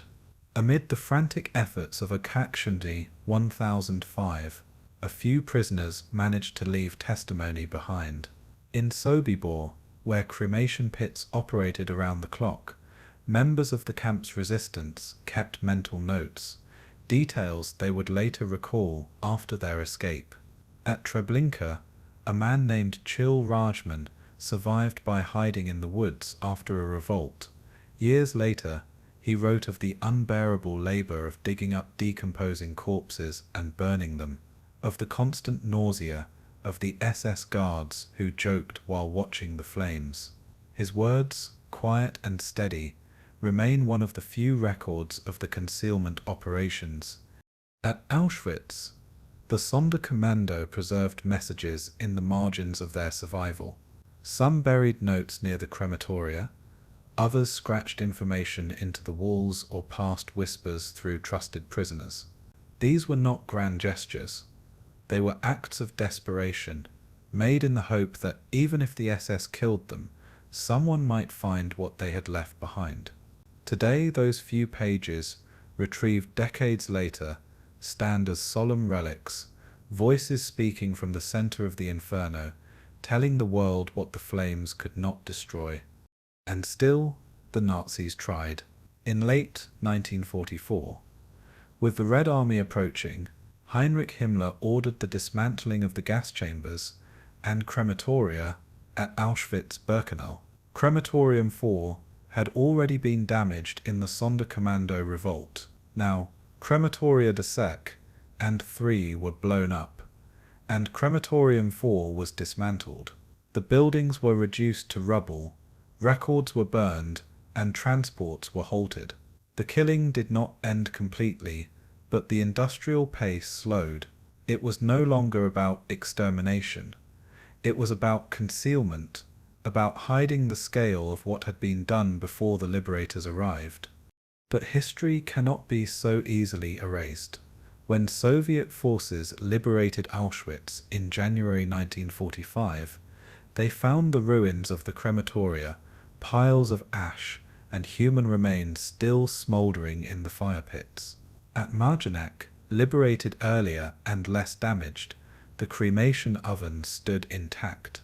At Treblinka, investigators uncovered layers of charred bone and ash, and across the countryside of Poland, Ukraine, and Belarus, villagers remembered the transports, the gunshots, and the smoke. The attempts at concealment had failed. The truth, buried and burned though it was, remained. In the years that followed, forensic investigations unearthed the physical proof of what had occurred. Mass graves were exhumed, burn pits were studied, bones were counted, and chemical analyses confirmed the presence of human remains. Historians collected testimonies, cross-checked dates, and reconstructed the machinery of death, step by step. What the Nazis had tried to destroy, the survivors and the world slowly pieced back together. Today, visitors to Auschwitz walk past the ruins of Crematoria 2 and 3. Grass grows where the fires once raged. The stones are cracked and quiet, but the memory is heavy. In the ponds where the ashes were dumped, the water is still, yet its silence speaks volumes. And in museums, the remnants of the Topf-and-Söhne ovens sit on display, steel mouths that once devoured the dead. They are not relics of technology, but monuments of warning. The effort to conceal the Holocaust through cremation, through secrecy, through the systematic murder of witnesses, was immense, but it failed. The evidence endured. The world saw, and what cannot be seen is still felt in the absence of millions, in the silence of names never spoken again, in the smoke that once curled into the Polish sky, whispering stories the wind could never carry far enough to save the living. Beneath the smoke and ash, beneath the cries and silence, there existed blueprints, drafted lines on paper, technical drawings, lists of materials, construction schedules, specifications for ventilation, for reinforced doors, for the exact size of a room needed to kill hundreds in one gassing. The gas chambers were not accidents of war or last-minute improvisations. They were planned, engineered, and designed by men who sat at desks, who wore ties, who balanced efficiency with death. These were not soldiers in trenches, but architects of annihilation, men whose pens sketched not homes or bridges but instruments of genocide. At the center of this planning was the firm of Topf-and-Söhne, a respected German engineering company based in Erfurt, known for building heating systems and industrial furnaces. Topf-and-Söhne was not inherently sinister, but when the SS approached with new requirements, cremation systems for unusually high volumes of human remains, the company responded not with refusal, but with innovation. Engineers like Kurt Prüfer and Karl Schulz worked directly with SS officials to design and install multi-muffle ovens capable of burning thousands of corpses per day. These ovens were installed in Auschwitz-Birkenau, Majdanek, and elsewhere, becoming the final destination for those murdered in the gas chambers, mere steps away. The coordination between SS architects, engineering firms, and Nazi planners was tight, methodical, and devoid of ethical restraint. Blueprints of Crematoria 2 and 3 at Auschwitz-Birkenau reveal shocking details. The gas chamber was placed underground with a fake shower room entrance, followed by a long ventilation corridor to clear out the gas. The doors were reinforced with rubber seals and peepholes so that SS men could observe the dying without being exposed to the gas. Zyklon B insertion hatches were placed in the ceiling. The entire process, from arrival to death to incineration, was laid out like a factory floor, with movement, airflow, and labor carefully mapped out. Behind these plans were bureaucrats, engineers, architects, and procurement officers, many of whom would later claim they were simply doing their jobs. They insisted they didn't kill anyone directly, that they merely designed facilities, supplied parts, or calculated load-bearing columns. But this was precisely the horror, that genocide could be drawn with a ruler, budgeted with invoices, and managed with ledgers. The murder of millions required not only hatred, but also administration and men willing to translate ideology into infrastructure. Among the most infamous names was SS Hauptsturmführer Karl Bischoff, the chief architect of Auschwitz-Birkenau's expansion. It was under his supervision that the vast killing complexes of Birkenau took shape, not just the gas chambers and crematoria, but the surrounding structures, barracks for the Sonderkommando, storage for Zyklon B, ventilation systems, drainage, and fencing. His memos to Berlin were dry, efficient, and devoid of emotion. He once wrote with satisfaction that Crematorium T could process 1,440 bodies per day, noting the achievement as a milestone in the camp's productivity. To him, these were not lives. They were numbers, capacity metrics, and throughput. The involvement of the German engineering establishment extended beyond Auschwitz. In the Operation Reinhard camps, Belzec, Sobibor, and Treblinka, the extermination centers were built with the explicit purpose of mass murder.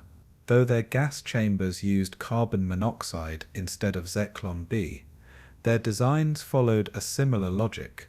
At Treblinka, the gas chamber was disguised as a bathhouse, complete with tiled walls and a Star of David above the door. Victims were led through a narrow fenced corridor known as the tube, so tight and winding that panic was difficult to organize. The structure funneled human beings directly into the chamber, like cattle through a slaughterhouse chute. The entire site was built to kill with speed and misdirection. The process by which these camps were designed reveals much about the Nazi mindset. There was no need for grand architecture or a ceremonial scale. These were not monuments. They were tools, disposable, secretive, and functional. When Treblinka had served its purpose, it was dismantled brick by brick. The gas chamber was torn down, a farmhouse was built in its place, and trees were planted. A Ukrainian settler moved in. From the outside, it was as if the camp had never existed. That was the final part of the plan, not just murder, but erasure. And still, the records remain. Dozens of architectural drawings from Auschwitz survived the war. They are haunting in their clarity. Arrows point to the gas chamber. Notes describe the morgue. Though no dead were stored there, only the living, minutes before their death, and measurements list the exact dimensions required to hold 1,000 people standing shoulder to shoulder. These documents do not bleed, they do not scream, but they testify. The second half of this chapter draws us deeper into the moral abyss of what it means to design death, not out of rage or passion, but with calm calculation. The architects of the gas chambers were not wild men howling slogans. They were educated professionals, some with university degrees, who spent their days refining blueprints and attending technical meetings. They were not driven by impulse but by procedure. They took pride in designs that reduced bottlenecks, in air extraction systems that cleared the gas more quickly, and in doors that could withstand the pressure of hundreds of bodies pressed against them in terror. In their minds, it was engineering excellence, efficiency applied to the realm of genocide. Beyond Bischoff and Prufer, others played roles that were equally cold. Walter de Jaco, an architect, prepared detailed plans for the new crematoria in Birkenau, complete with cross-sectional diagrams of where the victims would undress, where they would be gassed, and where their bodies would be burned. He, too, would later claim he was merely following orders. The phrase became the chorus of the post-war years, a mechanical denial echoing through courtrooms and testimonies as those who had built the machinery of death tried to escape its consequences. But some evidence could not be denied. Orders were signed, requests for materials were made, and payments were issued. There were diagrams for the Leithing Keller, literally corpse cellar. Though these rooms had never been used to store corpses before cremation, they were instead the gas chambers, designed with low ceilings and thick walls, perfect for keeping in the deadly vapor. Ceiling hatches were fitted with wire mesh chimneys through which the Zyklon B pellets could be dropped. After the gassing, ventilators would suck the poison out, and fans would dry the room, readying it for the next group. It was a closed loop of death, built with the kind of foresight one might use for any industrial plant. The architecture of the genocide extended to psychological manipulation. From the moment the deportees arrived at the ramp in Auschwitz, every element of the design worked to disarm, confuse, and divide them. The path to the gas chamber was clean, sometimes even landscaped. Prisoners were told to remember the number of their coat hook to suggest they would return. The fake shower heads in the ceiling, the white tiles, the signs, all played a role in preventing panic until it was too late. Even the undressing rooms had benches, coat racks, and instructions written in polite German. It was deception rendered in wood and concrete. These touches were not improvisations by the guards on the ground. They were part of the plan. Camp architects knew that disorder slowed the process. Panic meant resistance, meant delay, meant risk to the SS. The smoother the transition from the railcar to the gas chamber, the more killings could be performed per day. The layout of Birkenau's killing centers, with their underground access, separate exits for the corpses, and proximity to the cremation ovens, allowed for a pace of extermination unmatched in history. Yet, even amid this deadly precision, inefficiencies emerged. The ovens broke down under constant use, and the gas chambers were sometimes so overcrowded that bodies had to be forced in with whips and rifle butts. The SS monitored these problems not with horror but with concern, writing reports that suggested improvements and demanded better ventilation or faster cremation times. One report from the Topf and Cerner engineers proposed redesigning the muffles so that 3 bodies could be burned at once instead of 2. These were not acts of rogue sadism, they were systemic upgrades. In the courtrooms after the war, these same men, engineers, architects, and designers, often displayed confusion at their prosecution. They had not killed anyone with their own hands. They had not issued the orders. They had not written Mein Kampf or drawn up the racial laws. They had only followed instructions, improved workflows, and reduced the friction in the system. But it was precisely that mentality, that mechanical obedience, that blindness to consequence, that enabled the Holocaust to become what it was, a mass murder driven not only by hate but by planning. What these blueprints reveal, more than anything, is the danger of detached professionalism, of using one's skills without question, of building death into a wall and calling it structure.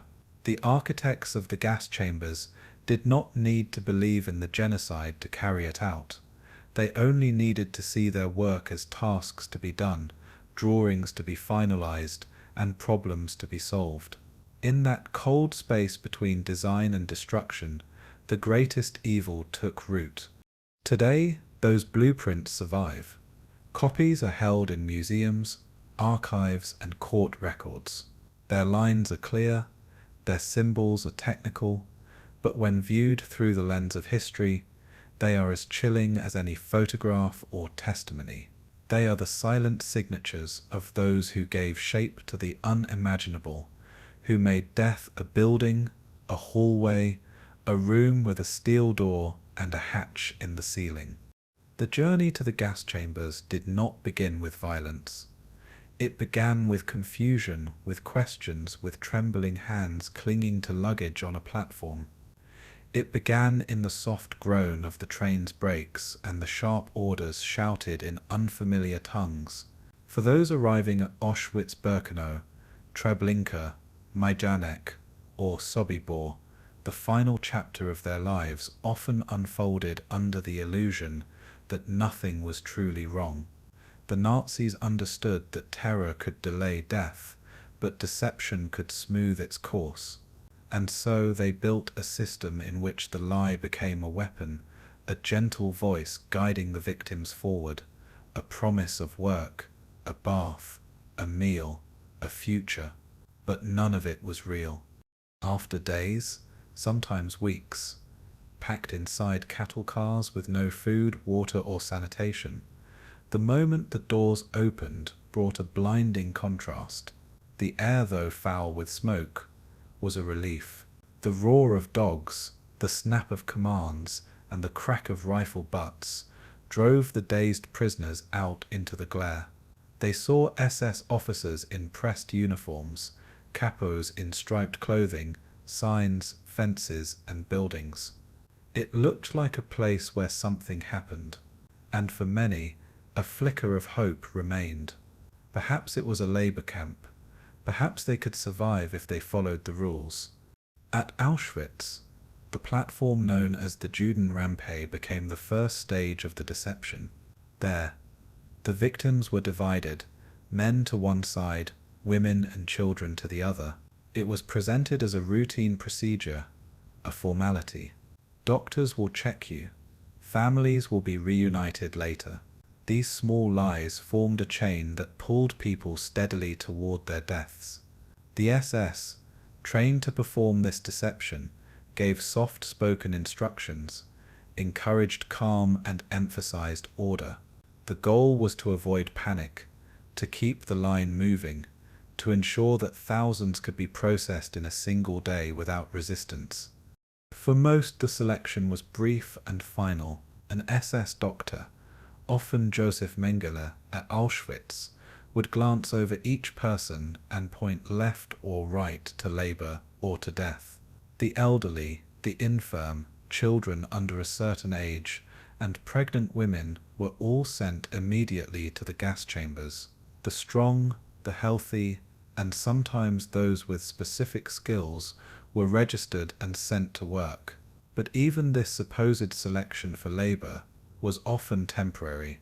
The machinery of murder always needed fuel, and death could come days or weeks later in a different form. Those selected for death were led calmly toward the crematoria. At Birkenau, they passed signs indicating showers ahead. The path might be lined with hedges or gravel, nothing outwardly terrifying. They were told to undress in a room with hooks and benches, to tie their shoes together so they could find them afterward, to remember the number of their coat hook, and to wait quietly. Some worried, some cried, but many held on to the hope that they would bathe and then be taken to the barracks. The illusion had been carefully crafted to prevent resistance until the last possible moment. Inside the gas chambers, the deception continued. The ceiling might hold fake showerheads, and the tiles were arranged to resemble a bathhouse. Lights were installed. The door was closed quietly. There was no sudden violence. Then came the sound, the metal clink of the Zyklon B pellets being dropped from above. A pause, a breath, and then the panic. But by then, the steel door had been locked, the chamber was sealed, and all the comforting words had unraveled into their true meaning. This elaborate system of deceit was not a spontaneous invention. It was rehearsed, refined, and codified. The SS guards were trained in the performance of calm. The Sonderkommando prisoners, under orders, assisted in managing the flow. Every gesture, every instruction, was designed to delay the realization for as long as possible, because time was deadly. If the prisoners knew too soon, they might revolt.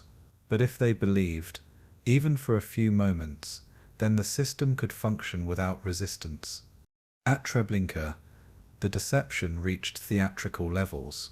The path to the gas chamber, known as the tube, was a narrow fenced-in walkway lined with flowers and branches. The gas chamber itself resembled a large bathhouse, and signs in German indicated hygiene rules. The victims, arriving from distant ghettos, had no idea that within minutes they would suffocate in carbon monoxide. The facility had been built to feel temporary, improvised, and safe. Only when the doors were shut and the motors started did the illusion vanish. Once inside, the realization came, swift, terrifying, and too late. As the gas began to circulate, the victims pounded on the doors, clawed at the walls, and screamed for a help that would never come. Mothers lifted their children above their heads, hoping to reach cleaner air. The strong tried to climb over the weak. In minutes, the chamber fell into silence.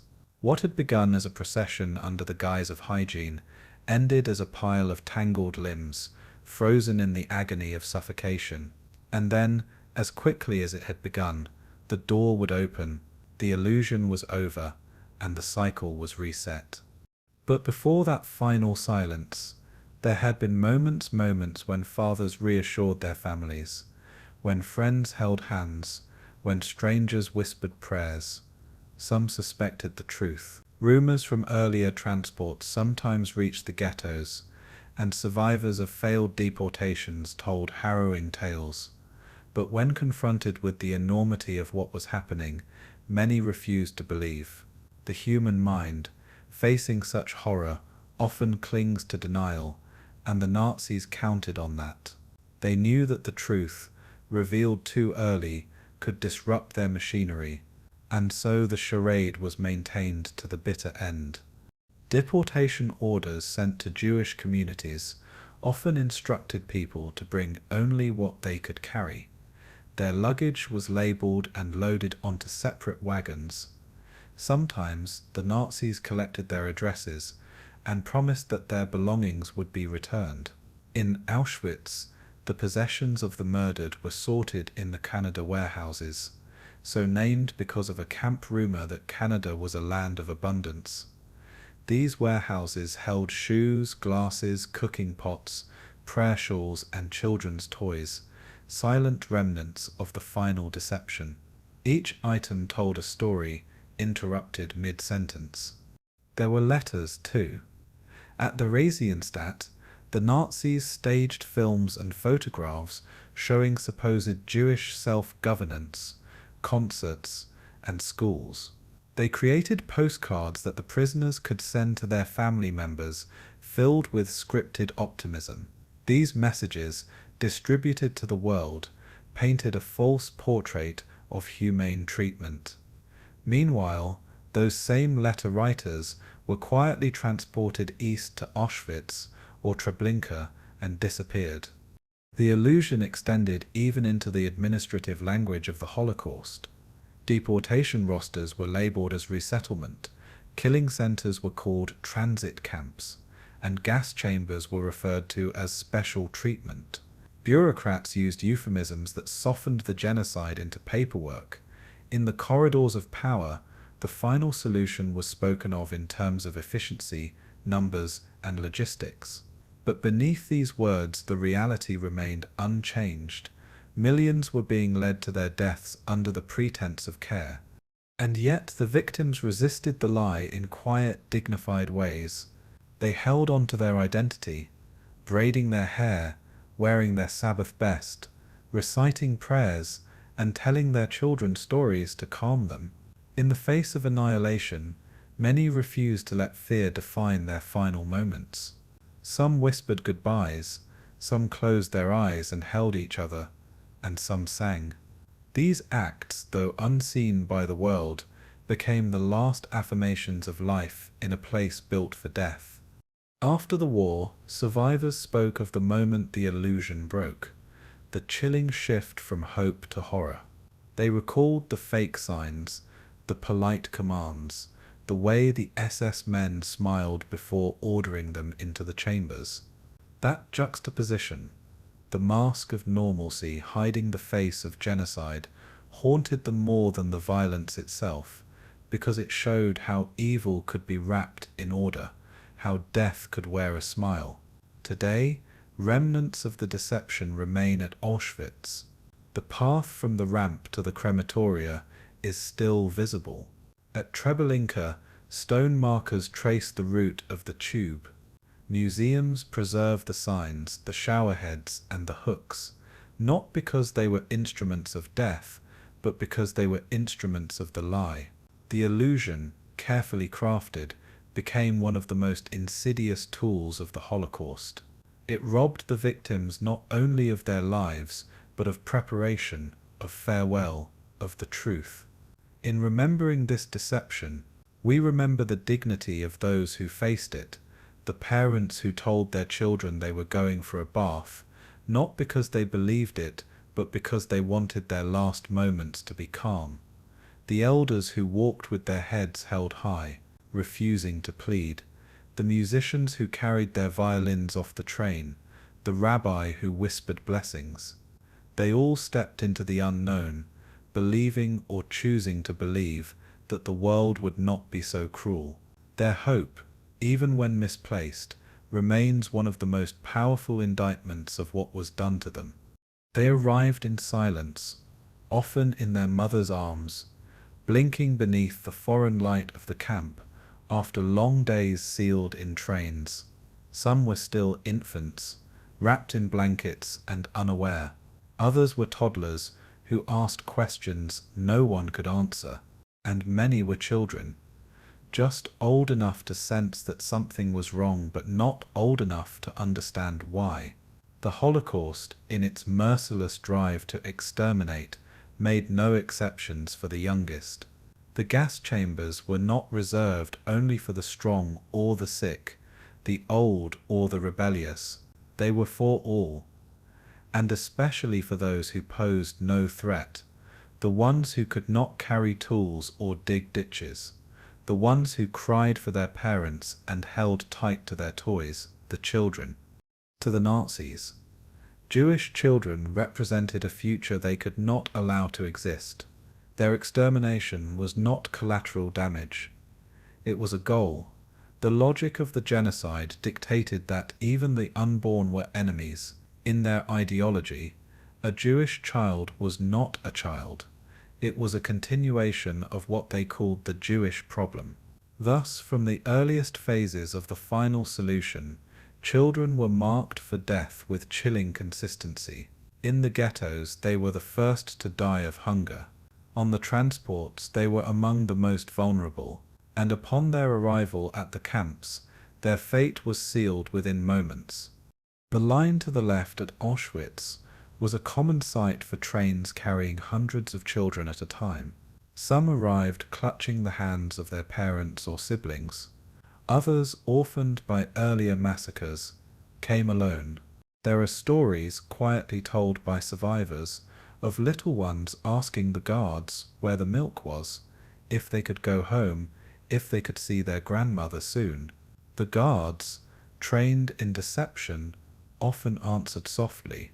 Just a shower, they would say, then soup, then bed. The children, soothed by the familiar words, stepped forward.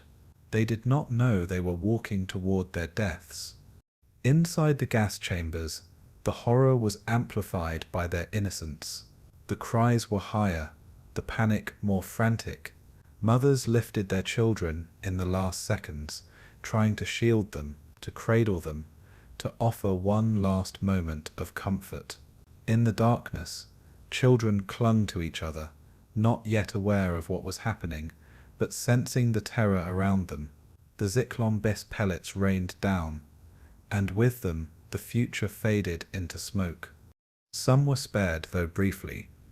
Twins for medical experimentation or children with unusual features who caught the interest of SS doctors like Joseph Mengele. These children were not saved. They were studied, subjected to painful tests, injections, and amputations. Their lives became laboratories of suffering. In Block 10 at Auschwitz, children as young as 5 were dissected alive, their organs studied, their deaths recorded with clinical detachment. The promise of mercy was a lie. For those taken from the gas chambers, the nightmare only deepened. At the Theresienstadt, a camp ghetto used by the Nazis for propaganda, children were encouraged to write poems, draw pictures, and sing. These activities, portrayed in staged films, were designed to deceive Red Cross inspectors into believing that the Jewish people were being treated humanely. But behind the curtain, the transports continued. Thousands of children were sent from Theresienstadt to Auschwitz. Their drawings of suns and stars and houses with smoke were left behind, hanging on the walls. The children did not return. There are names, preserved in fragments. Hannah, aged 8, who wrote of butterflies and flowers in a camp surrounded by fences. Petter, aged 13, who drew a train and labeled each car with a single word, Mama, Papa, me. They are just a few among the 1.5 million children murdered in the Holocaust, a number so vast it numbs the mind. But each was a life, with a laugh, a favorite food, a bedtime story once whispered into the dark. They left behind shoes far too small to be worn by any adult, tiny socks, rag dolls missing their arms, and little drawings crumpled in their pockets. These were the final artifacts of lives interrupted before they could truly begin. In Auschwitz's so-called Canada warehouses, towering piles of children's belongings stood in silent testimony. Each pair of shoes once warmed a child's feet. Each toy was once a source of comfort. But the children themselves had been turned to ash, their memories scattered in the wind, their futures stolen before they were formed. In the moments before their deaths, some children sensed the fear in the air. They clutched more tightly to their parents. Some asked, "Why are the doors locked?" Others whimpered, too weak to stand after the long journey. There were no explanations, only arms wrapped around them, quiet prayers whispered through sobs, and lullabies sung through trembling lips. In the suffocating darkness of the gas chambers, death did not come peacefully, but mothers and fathers tried, to their very last breath, to make it feel that way. For the few who survived, the rare children selected for labor or hidden in hospital blocks by sympathetic prisoners, the scars ran deep. In testimonies given decades later, now as elderly men and women, they recounted memories they were never meant to carry, the sound of boots approaching, the final glimpse of a mother's face, the color of the sky above Birkenau's chimneys. Some were too young to remember the names, but their bodies remembered the cold, the hunger, and the silence. Their childhoods were defined not by play, but by survival. One survivor, Thomas Bergenthal, only 10 when he was imprisoned, recalled watching the selections, understanding instinctively that staying small and silent might save him. Another, Eva Moses Kor, survived Auschwitz as a twin subjected to Mengele's experiments. She described the pain not only of the needles and operations, but of losing her sister. Decades later, she would stand in the ruins of the camp and speak not just of hatred, but of forgiveness. A path she chose not to absolve the killers, but to free herself from the prison they had left behind. Yet for the overwhelming majority, there was no testimony, no memory, no trace. Infants from Bureaucracy, toddlers from Krakow, schoolchildren from Salonika, and orphans from Prague, their names were erased, their laughter was extinguished, and their photographs, were left behind in albums that no longer had owners. In Warsaw, one boy named David wrote a poem on a scrap of paper tucked into the wall of a cellar. "I am afraid. I am still a child," it said. The paper was found years later, stained and faded. David was never seen again. The murder of children in the Holocaust was not a byproduct. It was a deliberate erasure of the next generation. The Nazis wanted a future without Jewish people, and that meant a present without Jewish children. They were not spared by their age or their innocence. In fact, it was their innocence that made their deaths all the more cruel. They threatened no one. They carried no weapons, and their only crime was their birth. And so they were targeted with the same precision, the same finality as the adults, perhaps even more so. Today, in places like Yad Vashem, the children's memorial glows with tiny lights, reflected in mirrors. Each flame represents a young life lost. Names are spoken softly in a continuous loop.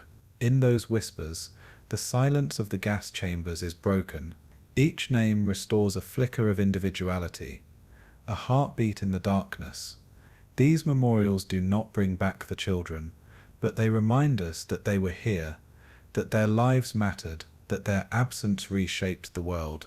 And so, in remembering the youngest victims of the gas chambers, we confront not only what was lost, but what might have been, the songs that were never sung, the books that were never written, the friendships that were never formed, and the families that were never built.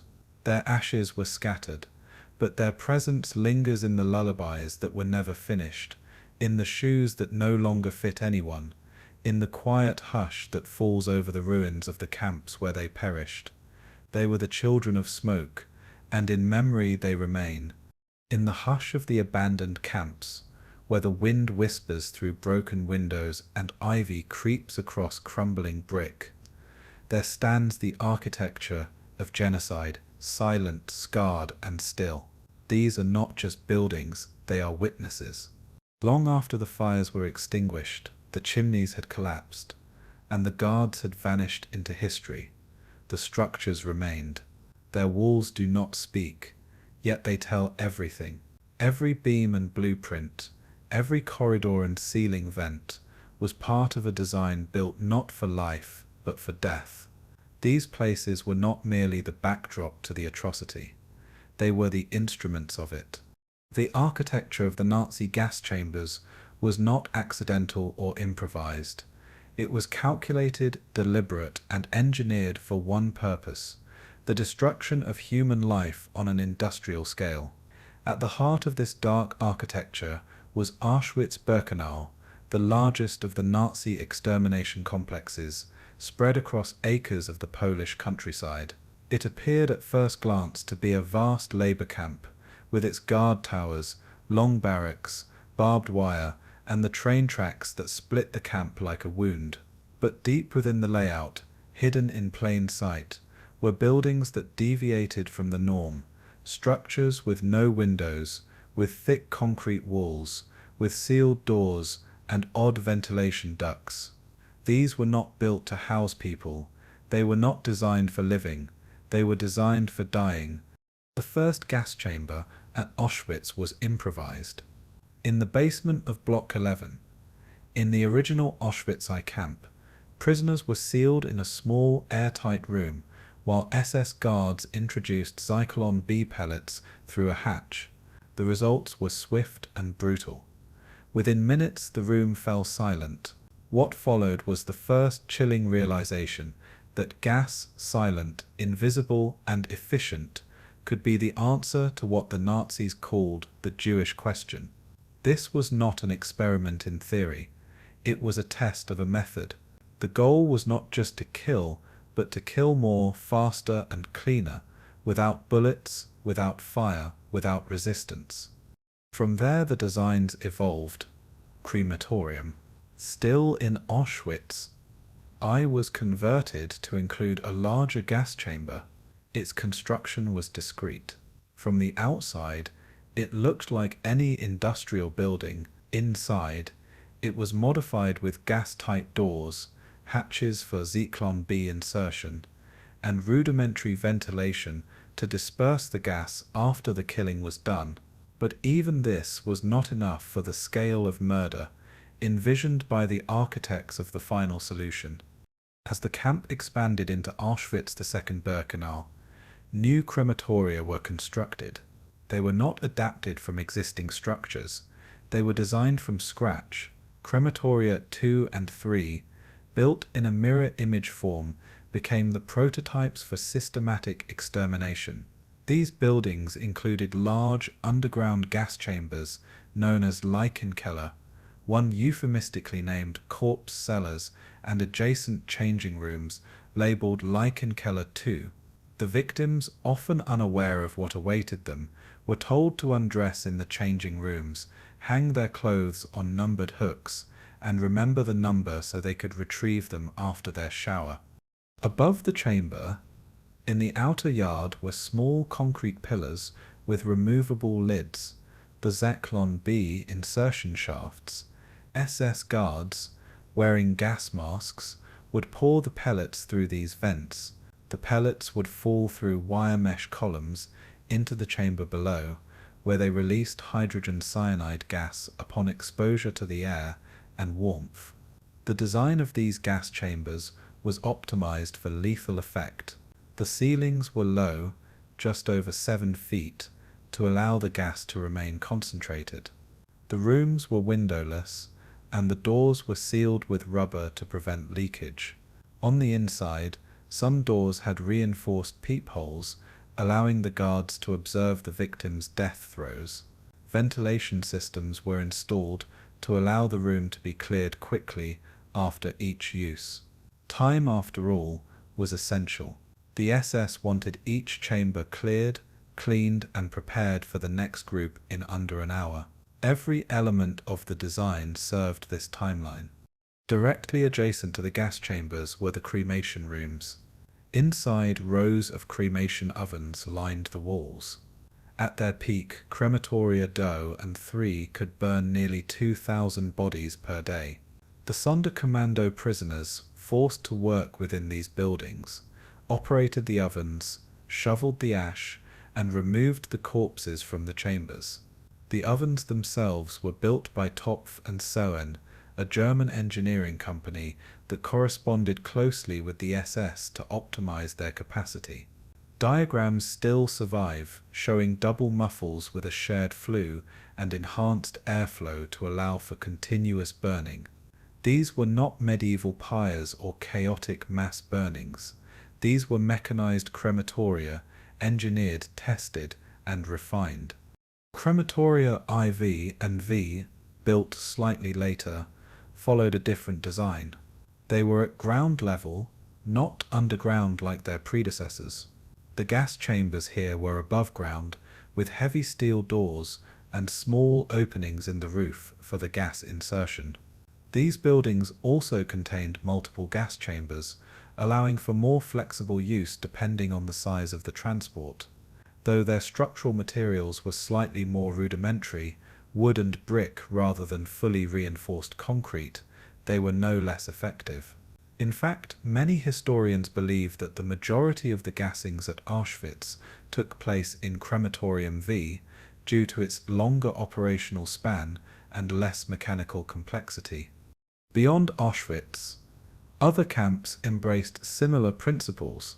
Treblinka, Sobibor, and Belzec were constructed as part of Operation Reinhard, the Nazi plan to eliminate the Jewish people in the general government territory of occupied Poland.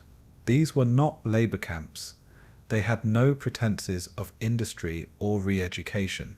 They were built solely for extermination, and their architecture reflected this purpose. At Treblinka, the entire camp was hidden behind an earth berm and surrounded by high fences covered with pine branches. The gas chambers themselves were constructed of concrete and brick, with their walls lined with tar to protect against moisture and heavy doors at either end. The victims were funneled through a narrow path known as the tube, a corridor enclosed by fences and branches, designed to resemble a bathhouse entrance. The illusion continued until the very last second. At Belzec, the gas chambers were primitive but deadly, constructed from thick wooden planks and sealed with clay. They lacked the sophistication of Auschwitz's structures, but their goal was the same. Carbon monoxide from diesel engines was piped into the chambers, and the victims suffocated within minutes. The chambers were kept small, each room holding up to 100 people, but they were used continuously throughout the day. Mass graves were dug nearby, and later the bodies were exhumed and burned to conceal the evidence. The buildings were designed to kill and then vanish, and by the end of the war they nearly had. Sobibor followed a similar model. Its gas chambers were also simple, made from wood plastered over and sealed with tar. Engine exhaust provided the gas. The path to the chambers, called the schlag or tube, was a fenced-in walkway winding through the woods, ending in death. Like at Treblinka, the architecture was designed for deception. There were signs pointing to the showers and decorative plants lining the fences, but the gas chambers had no plumbing, no ventilation beyond what was needed to clear the air between the executions. Across these camps, the principles remained consistent: isolation, concealment, and efficiency.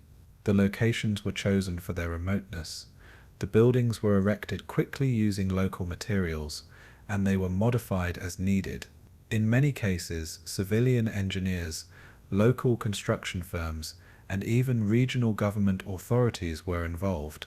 Building the extermination chambers was not an underground operation. It was a state project, drawn on paper, signed with ink, and constructed in the daylight. Some structures were temporary. Others, like those at Majdanek, were more permanent. Majdanek's gas chambers were built of solid concrete, with metal doors and ceiling vents. They were located near the crematoria, which included open-air incineration pits and ovens. Zyklon B was used here as well, and the design of the building, especially its layout and air seals, echoes the structures at Auschwitz. After the war, many of these buildings were destroyed, either by the Nazis themselves in an effort to erase the evidence, or by the passage of time. Crematoria Phi and V at Birkenau were blown up by the retreating SS units. At Treblinka, the entire camp was dismantled, and the ground was ploughed over. A farmhouse was built atop the mass graves to create the illusion of a rural field. But not all was lost. The foundations remained, along with burned bricks, concrete slabs, drainage systems, blueprints, photographs, and the testimonies from the survivors. These fragments, scattered like the bones they once concealed, tell a story the Nazis tried to bury. The preservation of these structures has become a delicate task. Time, weather, and neglect erode the remains, but to rebuild them risks falsifying history. At Auschwitz, the ruins of Crematorium de Sick are left in place, collapsed but untouched. The wooden barracks are stabilized, not replaced. The gas-tight doors recovered from the chambers are kept behind glass. At Majdanek, the gas chambers stand much as they were found, their walls still stained, their doors still bearing marks from within, and still they bear witness. Even in their silence, the buildings speak. Their forms echo the suffering that was once contained within. A doorway may appear ordinary until one notices the thickness of the wall or the absence of windows. A ceiling may seem low until one understands its purpose to hold the gas, to make death more efficient. The architecture was never neutral. It was part of the process, a collaborator shaped in stone and steel. Every structure had a role. The undressing rooms were not simply waiting areas. They were designed to manage the flow, to prevent panic, and to give the illusion of safety. Often these rooms had coat hooks labeled with numbers, encouraging the prisoners to remember their place. a cruel trick suggesting they would return. In some camps there were signs reading "to the showers." Water pipes and drains were sometimes installed, not to function but to deceive. In this architecture, deception was as deadly as the poison. The buildings did not kill by accident, they killed by design. The arrangement of the camp itself, the spatial logic, was part of the machinery. At Auschwitz-Birkenau, the gas chambers and crematoria were positioned near the railway line so that new arrivals could be processed quickly. The victims would be unloaded, selected, and sent down a path leading straight to their deaths. Trees and fences obscured the view so that other prisoners could not see what lay ahead. The murder of millions was hidden not by distance, but by planning. Inside the crematoria, the layout was optimized for labor. The Sonderkommando worked in shifts, moving the bodies from the gas chamber to the ovens with practiced efficiency. The elevator in Crematorium 2, which lifted the corpses from the basement to the incinerators above, was built specifically for this task. There were sorting tables, storage spaces for the extracted belongings, and drains in the floor. The furnaces burned constantly, venting smoke into the air, a smell that hung over the camp like a shroud.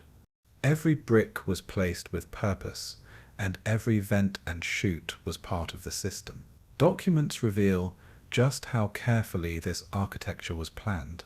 Blueprints from the Auschwitz Central Bauleitung, the central construction office, show detailed diagrams of the crematoria.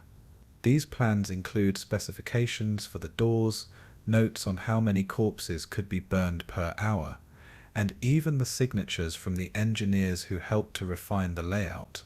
These were not rogue operations. They were state projects approved and budgeted. The language in the documents is chillingly technical: measurements, material lists, and cost estimates. But behind each figure is the weight of thousands of lives. In the camps of Operation Reinhard, Treblinka, Sobibor, and Belzec, the architecture was more primitive yet equally deadly.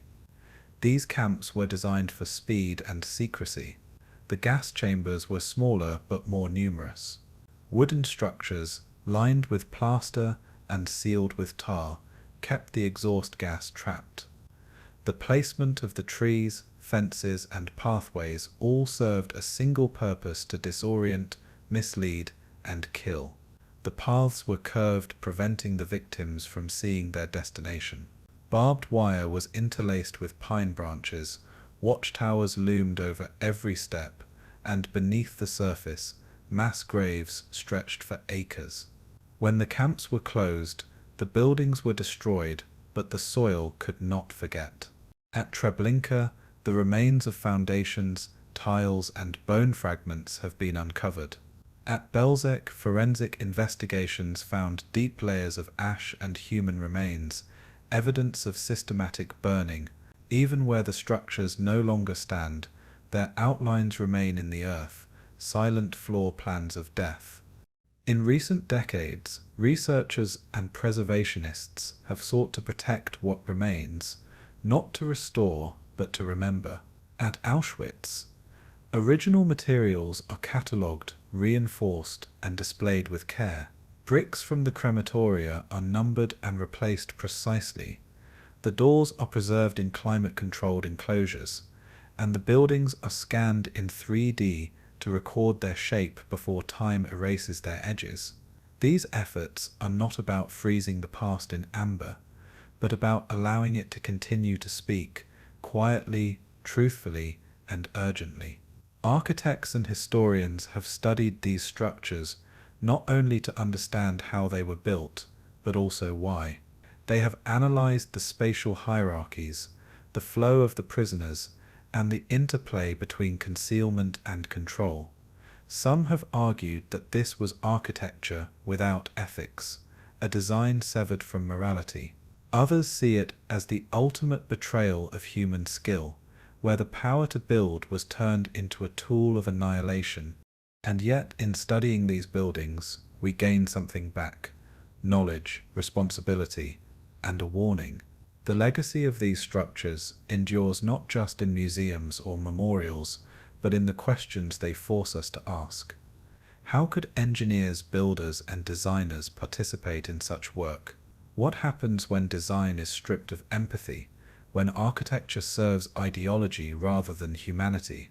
These questions extend far beyond the ruins of Auschwitz or Sobibor.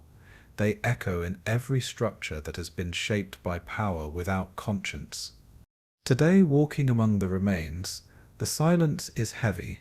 At Birkenau, the ruins of crematorium to Sucken lie in a state of collapse, twisted steel, broken stone, the shattered bones of a killing machine.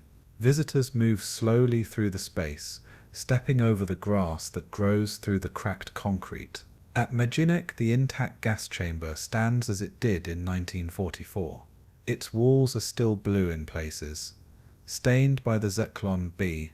The door remains locked, the ventilation shafts are visible, and the air is still. These buildings do not offer comfort. They do not explain or forgive, but they endure, and in their endurance they offer the truth, not the truth of statistics, but the truth of a place. To stand before the crematoria is to stand before the abyss, not in fear, but in recognition of what was done and what was made to do it, of what human hands can both build and unbuild. In the end, the architecture of the Holocaust is a mirror. It reflects back not just the events, but the choices, the silence, and the complicity. It reminds us that buildings are not neutral, that design is never without consequence, and that even in their ruin, the structures remain, watching, waiting, and witnessing. In the stillness of chemical silence, where no bullet echoed and no fire blazed, a new form of killing was born, unseen, unsmelled by most, and devastating in its quiet precision. It was not devised in a dungeon, nor tested in secret laboratories deep beneath the earth. Instead, it emerged from everyday science, from the ordinary world of pest control, from warehouses and commercial contracts, from barrels stacked neatly in train cars and tins marked with warning symbols. And from this seemingly mundane origin, it became the tool of mass murder. Its name was Zyklon B. To most of the world, it was a disinfectant. But in the hands of the Nazis, it became something else, an agent of industrial extermination, and one of the most infamous instruments in the machinery of genocide. Zyklon B was not originally created to kill humans. It was developed in the early 1920s in Germany, a product of the Danish company, the Deutsche Gesellschaft für Schädlingsbekämpfung, German Corporation for Pest Control. Its active component was hydrogen cyanide, a deadly but efficient gas capable of eradicating insects and rodents in enclosed spaces. Initially, it was a product of post-war necessity. Germany, reeling from World War I and battling outbreaks of typhus and lice, embraced new chemical methods of disinfection. Zyklon B, with its crystalline pellets that released gas upon exposure to air, became a favored method for fumigating ships, warehouses, and even military barracks. Its deadly nature was recognized, but it was contained, regulated, licensed, and used under strict supervision, a chemical to protect life by ending the lives of pests. But in the 1930s, as the Nazi Party rose to power and began to merge ideology with administration, the potential of this chemical took on darker possibilities. The regime had already begun experimenting with the fusion of medical science and extermination. The so-called euthanasia program, known as Action T4, saw the development of gas chambers in German hospitals, where mentally ill and disabled individuals were murdered using carbon monoxide. These methods were crude, but revealing. The Nazis learned that gas could kill quietly, that it required no blood, no direct violence, and that death could be delivered through pipes and valves, administered by doctors in white coats. As the war escalated and the final solution began to take form, the SS faced a grim logistical challenge: how to kill large numbers of people with speed, secrecy, and reliability. The shooting squads, such as those used by the Einsatzgruppen in Eastern Europe, were psychologically taxing for the perpetrators and slow in their execution. The mobile gas vans using engine exhaust were deployed, but they too proved inefficient. The goal was scale, systematic, sustained, and faceless. And so the focus turned to chemical alternatives. It was at Auschwitz that Zyklon B first began its transformation from a pesticide to an instrument of genocide. The shift was incremental. In late 1941, small-scale experiments were conducted in the basement of Block 11, a place already known as the camp's punishment block. Soviet prisoners of war, along with a number of Polish inmates, were placed inside the sealed cells. SS officers with gas masks fixed to their faces dropped the Zyklon B pellets into the openings. What followed was silence, then chaos, then silence again. Observers noted the time to death, the behavior of the victims, and the rate at which the gas dispersed. These were not clinical trials. They were rehearsals for mass murder. The test confirmed what some within the SS already suspected: Zyklon B was effective. It killed swiftly and in silence. It required no medical personnel, no elaborate infrastructure beyond a sealed room and a ladder, and it could be controlled in its dosage, its timing, and its storage. With this knowledge, Auschwitz began its transformation from a concentration camp of forced labor and occasional executions to the most lethal extermination site in human history. The architecture followed the chemistry.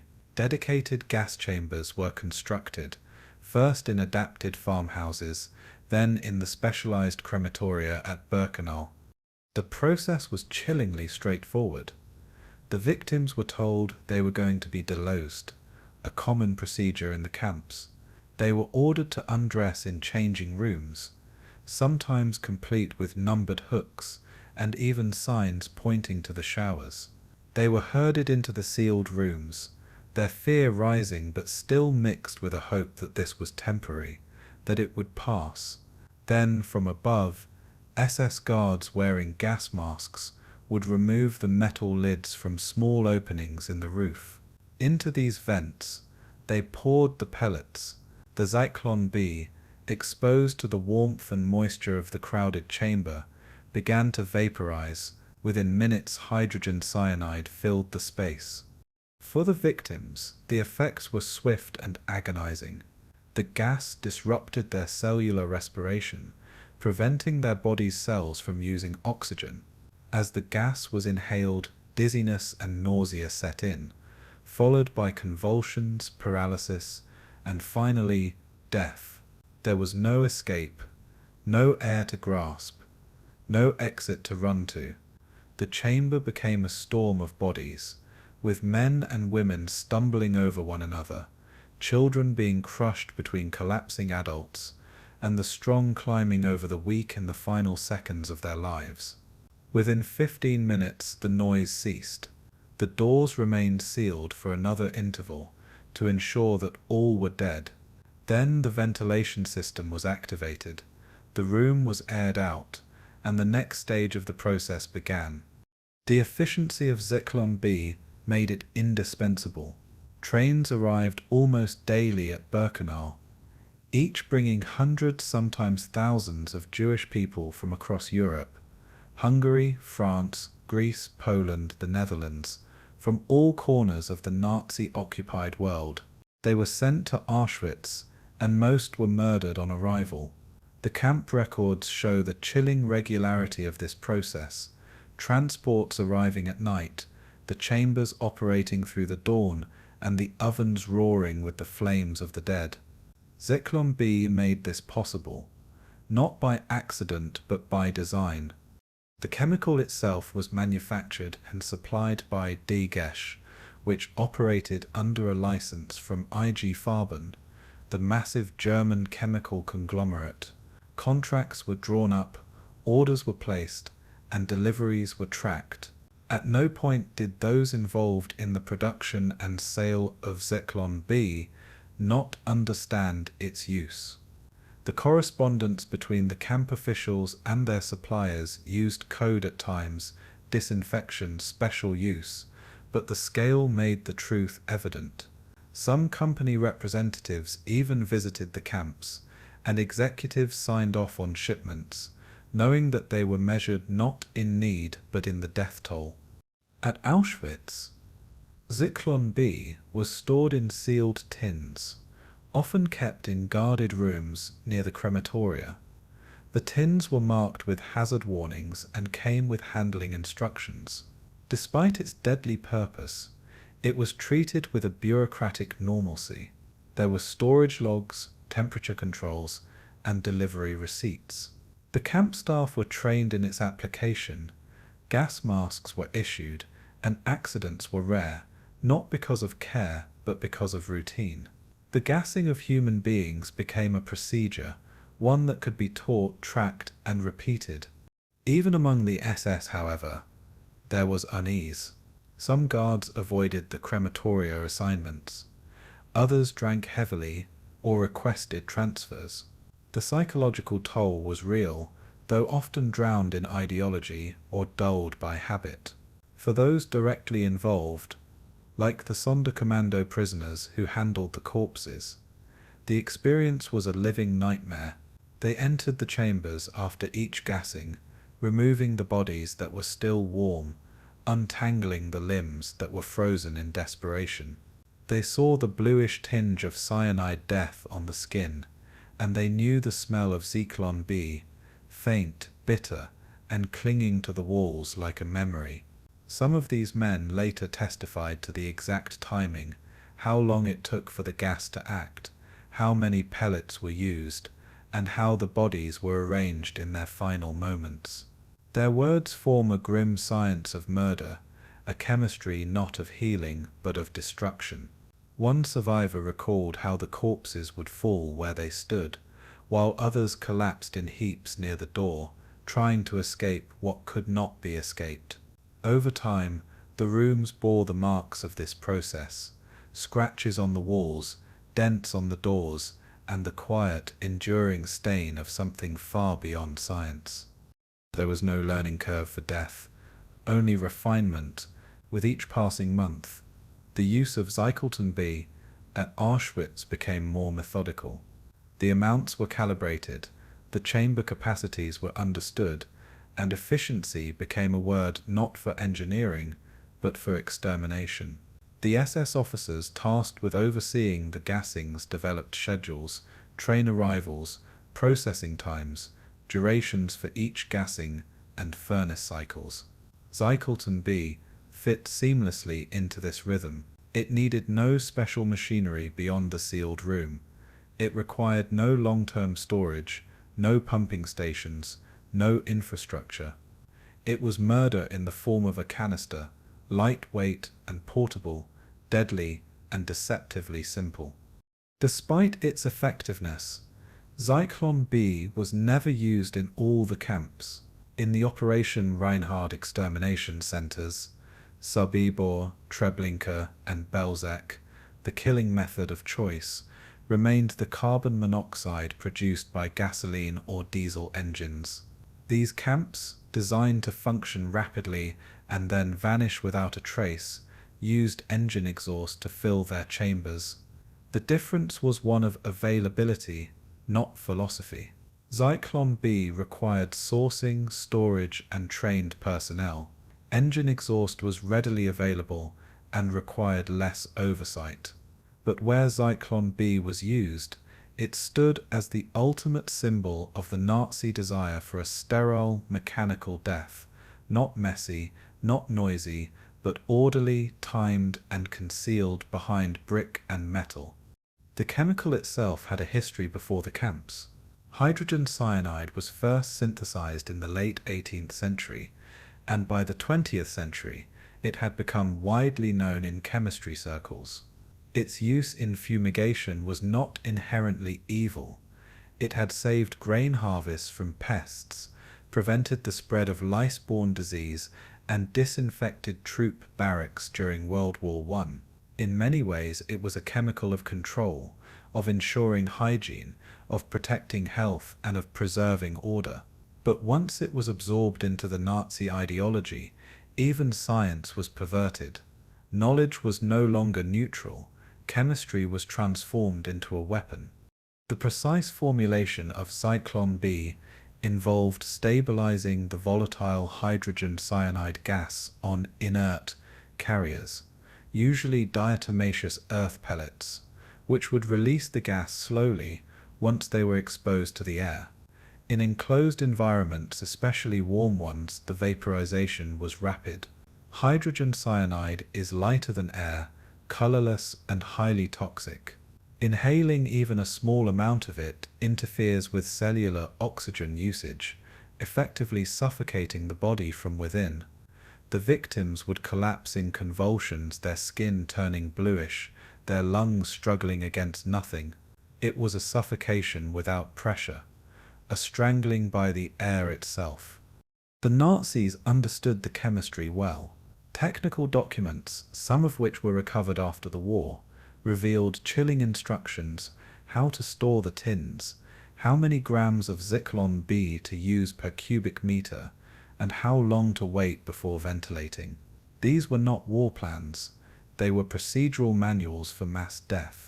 The men who handled the Zyklon B were trained like technicians, following instructions passed down from one generation of the SS to the next.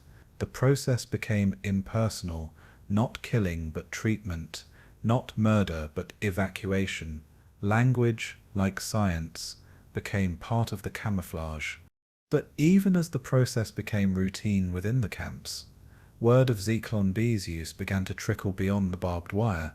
In 1944, Rudolf VRBA and Alfred Wetzler, two Slovak Jews who had escaped from Auschwitz, wrote a detailed report describing the camp's function. They included specifics about the gas chambers, the crematoria, and the role of Zyklon B.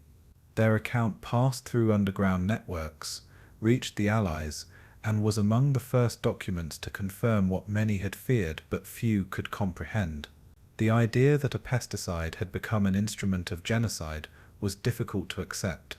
It blurred the lines between civilization and savagery, between science and evil. After the war, Zyklon B's role was a focal point of the Nuremberg trials. Survivors testified, documents were presented, and the manufacturers were brought to justice.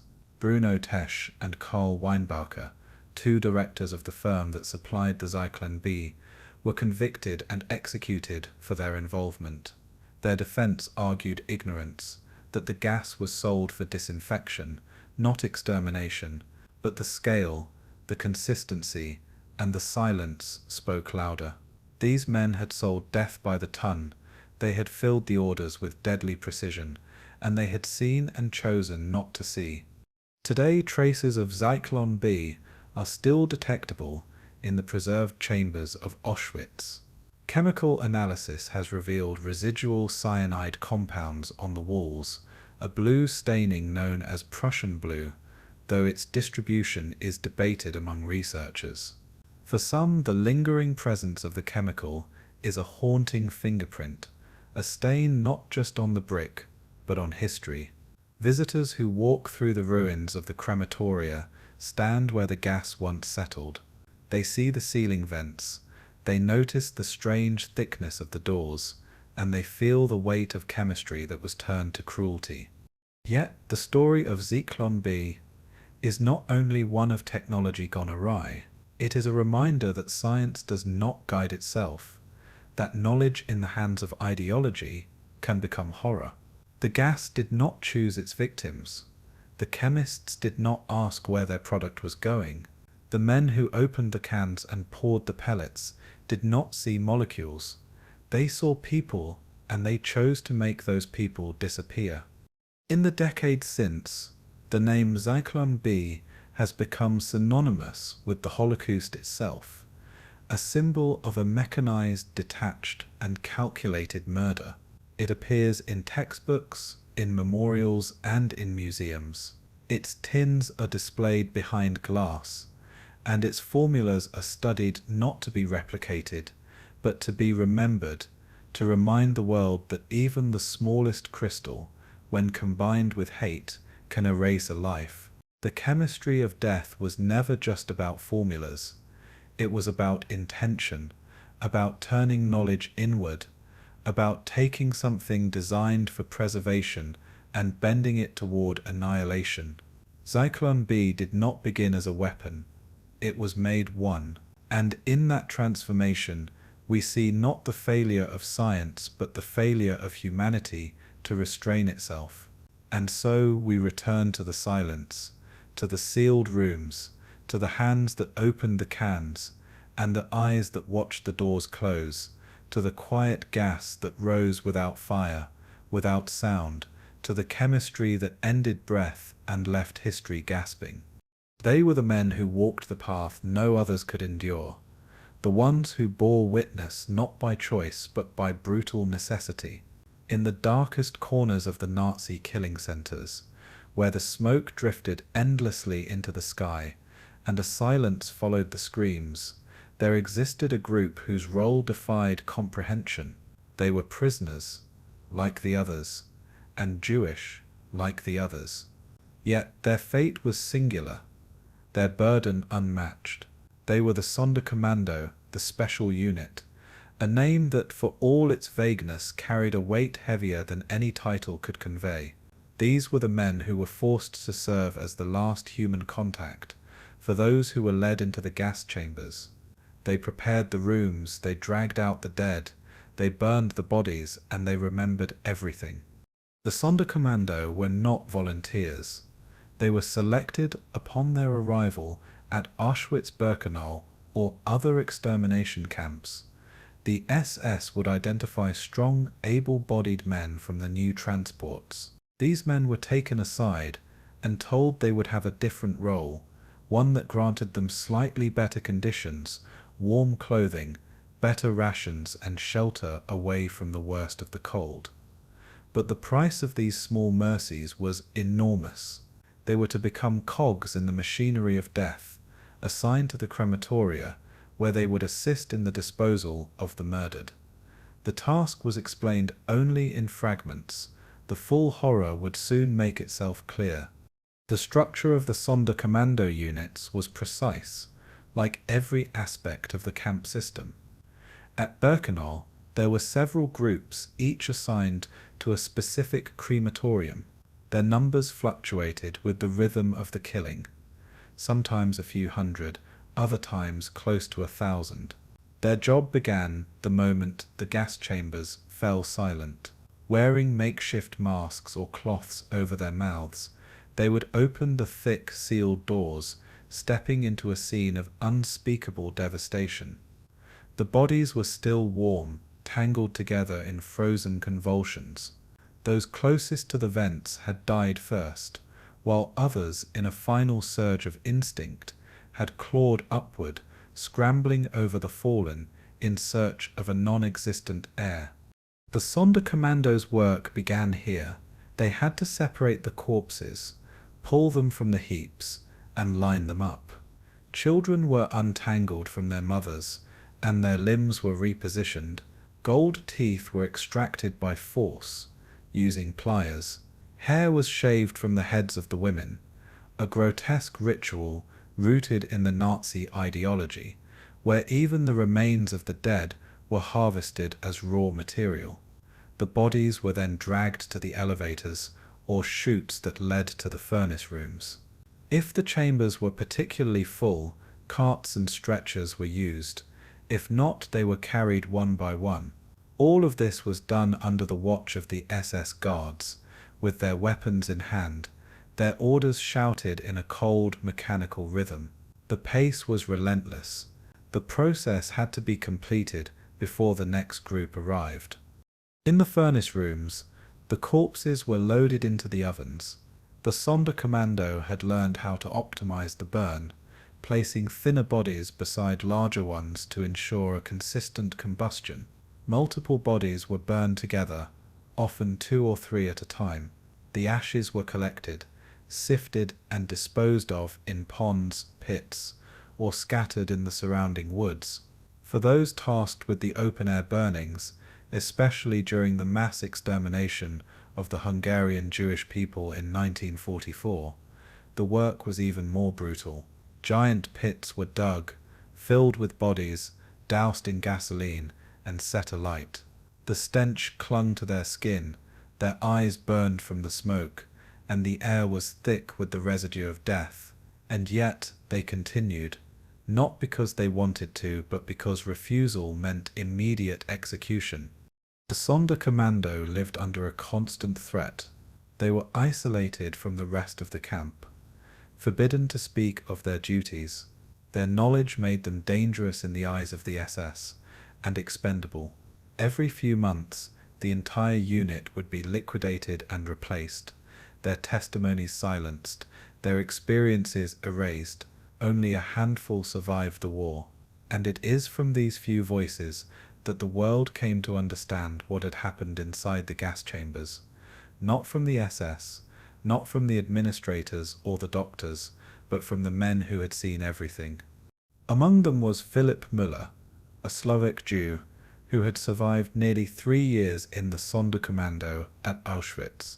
His memoirs offer one of the most harrowing accounts ever written. He describes the unbearable moments of recognition. When someone he knew was among the victims, when a child looked into his eyes in confusion, when a mother clutched her baby and whispered lullabies just before the door closed, and yet he could do nothing. To speak was to die, and to resist was to doom them all. He and others like him became ghosts among the living, performing their unspeakable labor with silent hands. Some of the Sonderkommando tried to resist.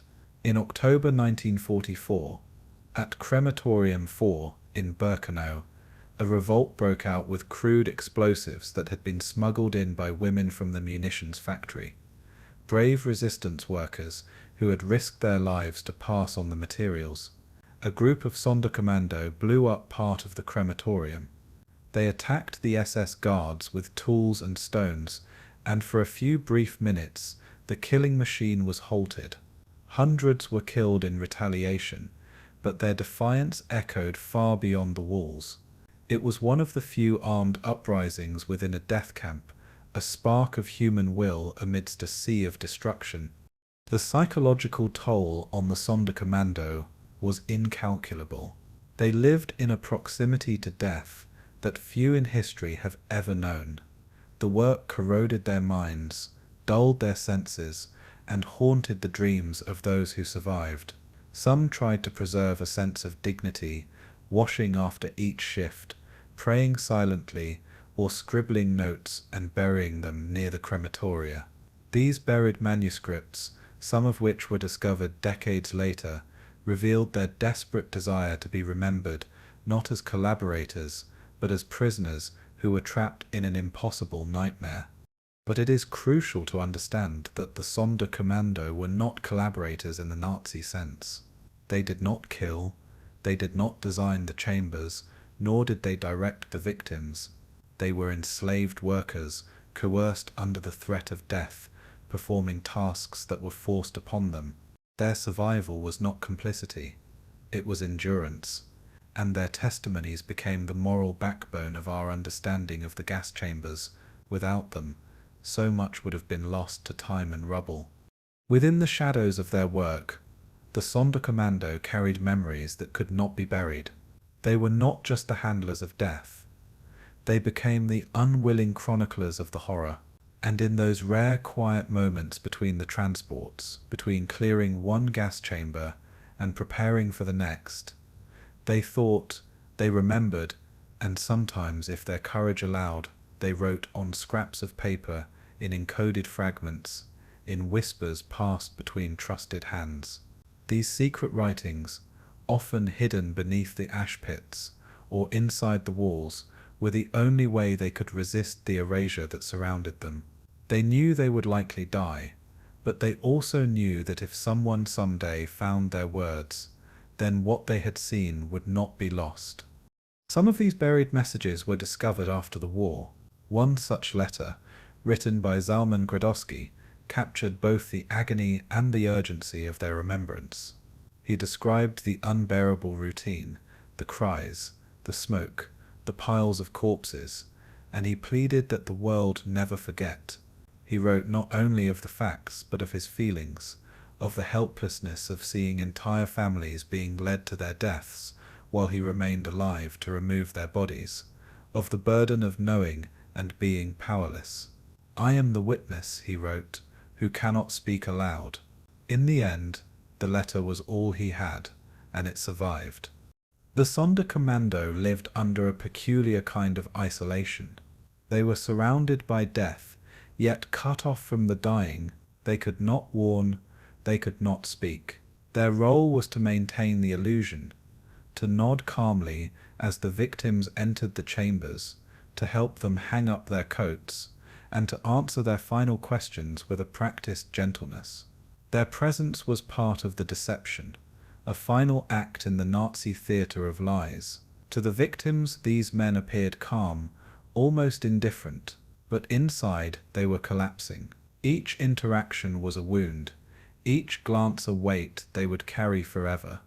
The Nazis understood this torment, and used it to their advantage.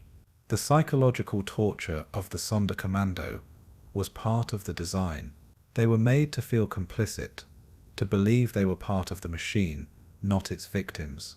It was a tactic of control, to blur their guilt, to steal even the sanctuary of their conscience. But many of the Sonderkommando resisted this manipulation. In their actions, in their thoughts, in their efforts to record the truth, they reclaimed their humanity. They refused to become the thing the Nazis wanted them to be. Survival for the Sonderkommando was rare. Most were killed after a few weeks or months, either executed outright or sent into the chambers they had once serviced. The Nazis understood that the knowledge these men carried was dangerous, and their elimination was part of the plan. Only a few escaped, sometimes during the camp evacuations, sometimes through an uprising, sometimes by a miracle. Those who survived faced the challenge of telling their story in a world that was barely ready to hear it. Their accounts were often met with disbelief. Their role was misunderstood. Some accused them of collaboration, while others questioned how such things could be endured. But with time their voices broke through the silence. Their testimonies became essential evidence in the post-war trials. They described the layout of the gas chambers, the method of the Zyklon B insertion, the timing of the executions, and the handling of the corpses, details that matched the blueprints, that matched the SS records, that matched the skeletal remains that were left behind. It was through their words that the hidden chambers were mapped, the lies were unraveled, and the enormity was made visible.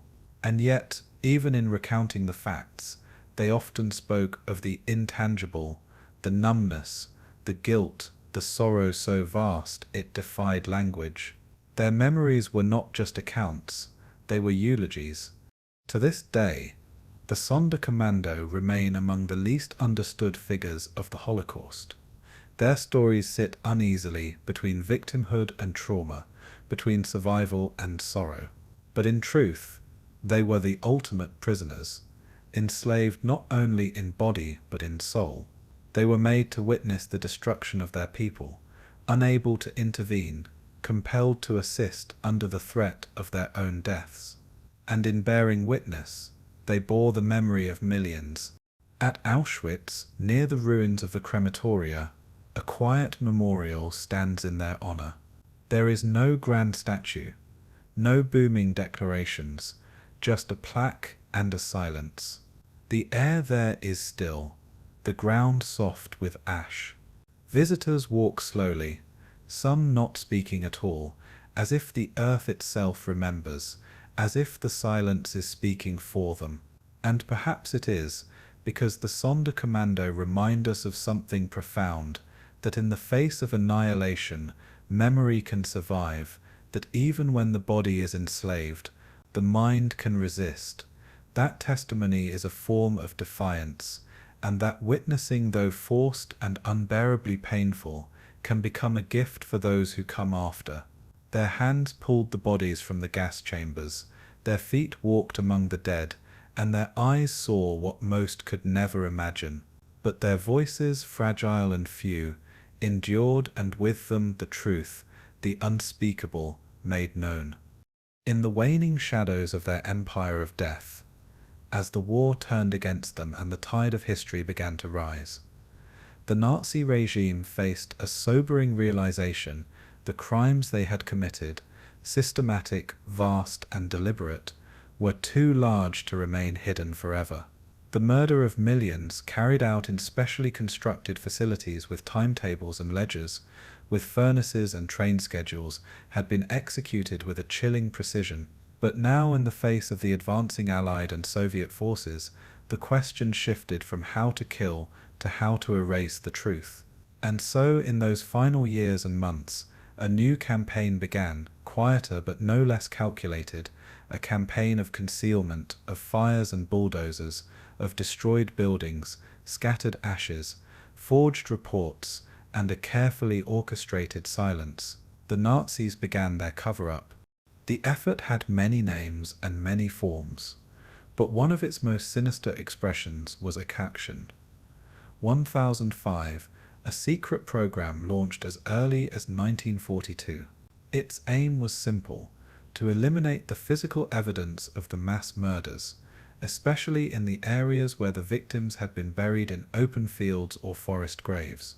It began in the east, in the territories where the Einsatzgruppen had operated, where tens of thousands of Jewish people had been shot and buried in shallow pits. The sheer scale of these killings, and the fear that witnesses, both local and Soviet, might expose them, prompted the regime to act. Heinrich Himmler ordered the establishment of special cremation units, often composed of Jewish prisoners, to exhume the corpses and burn them. In Ukraine, Belarus, and Poland, these teams dug deep into the mass graves, removing the skeletal remains and decomposed bodies by hand. The stench was unbearable, the sight more horrific than any nightmare. Piles of bodies, bones mingled with clothing, hair, and teeth, were all clawed from the soil and reduced to ash. Makeshift cremation pyres were built from railway tracks, stacked with wooden corpses, ignited, and left to smoulder for days. The work was secretive and tightly guarded, and those who performed it were usually executed when the task was done. The ashes were scattered in the rivers, or ploughed into the earth. The goal was total erasure, not just of the evidence but of the memory. At the extermination camps, the process took on a new urgency after 1943. In places like Treblinka, Sobibor, and Belzec, the key Operation Reinhard camps, the Nazis had constructed their killing facilities with the intention of both speed and secrecy. The victims arrived, were murdered, and were buried, often within hours. For months the corpses lay beneath the surface in mass graves, layers upon layers of death. But now, fearing exposure, the SS ordered those graves to be reopened. At Treblinka, giant excavators dug into the earth, while prisoner crews pulled the remains to the surface. Fires were built using gasoline, oil, and bodies stacked like cordwood. The smell traveled for miles, but the work continued until the earth was bare, and the graves were filled with only blackened dust. Then came the demolition. The gas chambers were torn down brick by brick, the wooden structures were burned, the rail tracks were dismantled, and the signage was removed. At Sobibor, entire buildings vanished under a camouflage of trees. Grass was planted, potatoes were sown, and farmhouses were built on the foundations where the crematoria had once stood. Treblinka was ploughed flat, its terrain reshaped, its boundaries disguised. A farmhouse was placed where the gas chambers had been, and a Ukrainian guard settled in, posing as a farmer. Cows grazed where the ash had once covered the earth. Visitors would see nothing, no fences, no chimneys, just fields. This policy of obliteration reached its peak as the Red Army advanced in 1944. At Auschwitz-Birkenau, the largest killing center of all, the cover-up began late, but proceeded with intensity. Crematoria T and 3, the largest in the complex, were partially dismantled, and their gas chambers were demolished with explosives. The ruins were buried in haste, leaving twisted rebar and scorched concrete as mute remnants. Documents were destroyed, filing cabinets were emptied and burned, and Zyklon B tins were buried or thrown into the Vistula. Orders were given to erase as much of the infrastructure as possible, though the immensity of Auschwitz defied a full concealment. Prisoners were forced to assist in this destruction. The Sonderkommando units were again used not only to cremate the corpses but to carry the bricks, clean the rooms, and transport the rubble. The hope was to destroy both the evidence and the witnesses. And indeed, as the Soviet troops approached, thousands of these prisoners were shot or marched westward to other camps. The crematoria that could not be destroyed were simply left to collapse, like the partially ruined Crematorium V. What remained would be left to time and the weather, a silent tomb built by hands that had once processed death. In Lublin, at Majdanek, the SS failed to complete their cover-up. The Soviet advance was too swift. When the Red Army reached the camp in July 1944, they found intact gas chambers, furnaces, and barracks. The crematorium had been burned, but much else remained. For the first time, the world saw what a Nazi death camp looked like. They saw the gas chambers with their blue-stained walls. They saw the piles of shoes, the rooms filled with human hair, and the bones that were scattered in the open. The images shocked even the most seasoned soldiers, and they documented everything. The myth of secrecy began to unravel. Majdanek's exposure was a catastrophic failure for the Nazis, and it marked a turning point in the global awareness of the Holocaust. No longer could the extermination camps be dismissed as rumors. The Soviets invited journalists and diplomats to see the evidence firsthand. They walked among the gas chambers, they stood beside the furnaces, and they saw the piles of human remains and the articles of daily life, eyeglasses, shoes, and dolls. The lies had begun to crumble, but this only made the Nazis more determined to prevent such revelations elsewhere. At Auschwitz, the cover-up efforts intensified in the final months. Crematoria DO and 3, already damaged, were blown up entirely in January 1945 as the Soviets approached. Records were burned en masse in the main administration buildings. Tens of thousands of prisoners were evacuated on brutal death marches westward. Many perished in the snow, shot or frozen, as the SS tried to keep their crimes from reaching the light of liberation. But despite all their efforts, they could not erase everything. The scale was simply too vast, the infrastructure too large, and the memories too deeply etched into the surviving few. Even in the Western camps, though they were not purpose-built for mass extermination, evidence was systematically destroyed. At Buchenwald, Dachau, and Bergen-Belsen, the crematoria were shut down, and the prisoners were forced to destroy records or hide the traces of the atrocities. In many cases, the guards attempted to paint over the blood-stained walls or disguise the rooms that had been used for torture. But the pace of the Allied advance meant these efforts were incomplete. What remained told its own story. The skeletal survivors, the heaps of bodies, the open pits, and the vacant stare of those who were too weak to speak. Beyond the physical destruction, the Nazis also worked to obscure their responsibility. Orders were deliberately vague, written in euphemisms, special treatment, resettlement, final measures. Commanders avoided signing the documents that were directly related to the gassings. The logs were altered, the shipments were misreported, and the names were removed. After the war, many of the perpetrators would claim ignorance, insisting they had only followed orders or that they didn't know the true nature of the camps. But the forensics and the testimony would later prove otherwise. The truth had left traces everywhere, in the buried ashes and photographs, in the rail schedules, in the surviving blueprints, and above all, in the memory. And yet, even as the regime collapsed, many still believed they could erase history. At Chelmno, one of the first extermination sites, the Nazis returned in 1944 to dismantle what remained. The bones were exhumed and burned, the gas vans disappeared, and forests grew over the killing fields. But the witnesses had survived. The local villagers remembered, and the land itself remembered. Years later, beneath the soil, archaeologists would find the remains, charred bones, broken teeth, and fragments of clothing, quiet echoes of those who had been taken there, never to return. In the decades that followed, efforts to unearth the truth continued.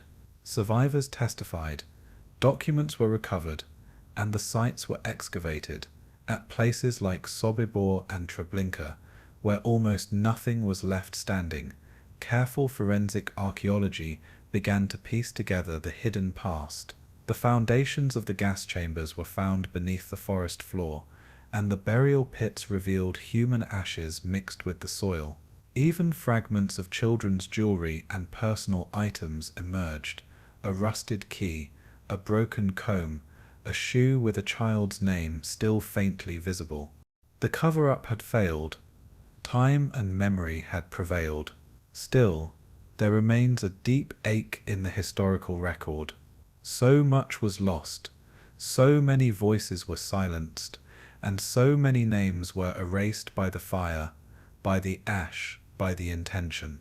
The Nazis didn't just kill people, they tried to kill their traces, to make them unpersons, to reduce them to smoke and absence.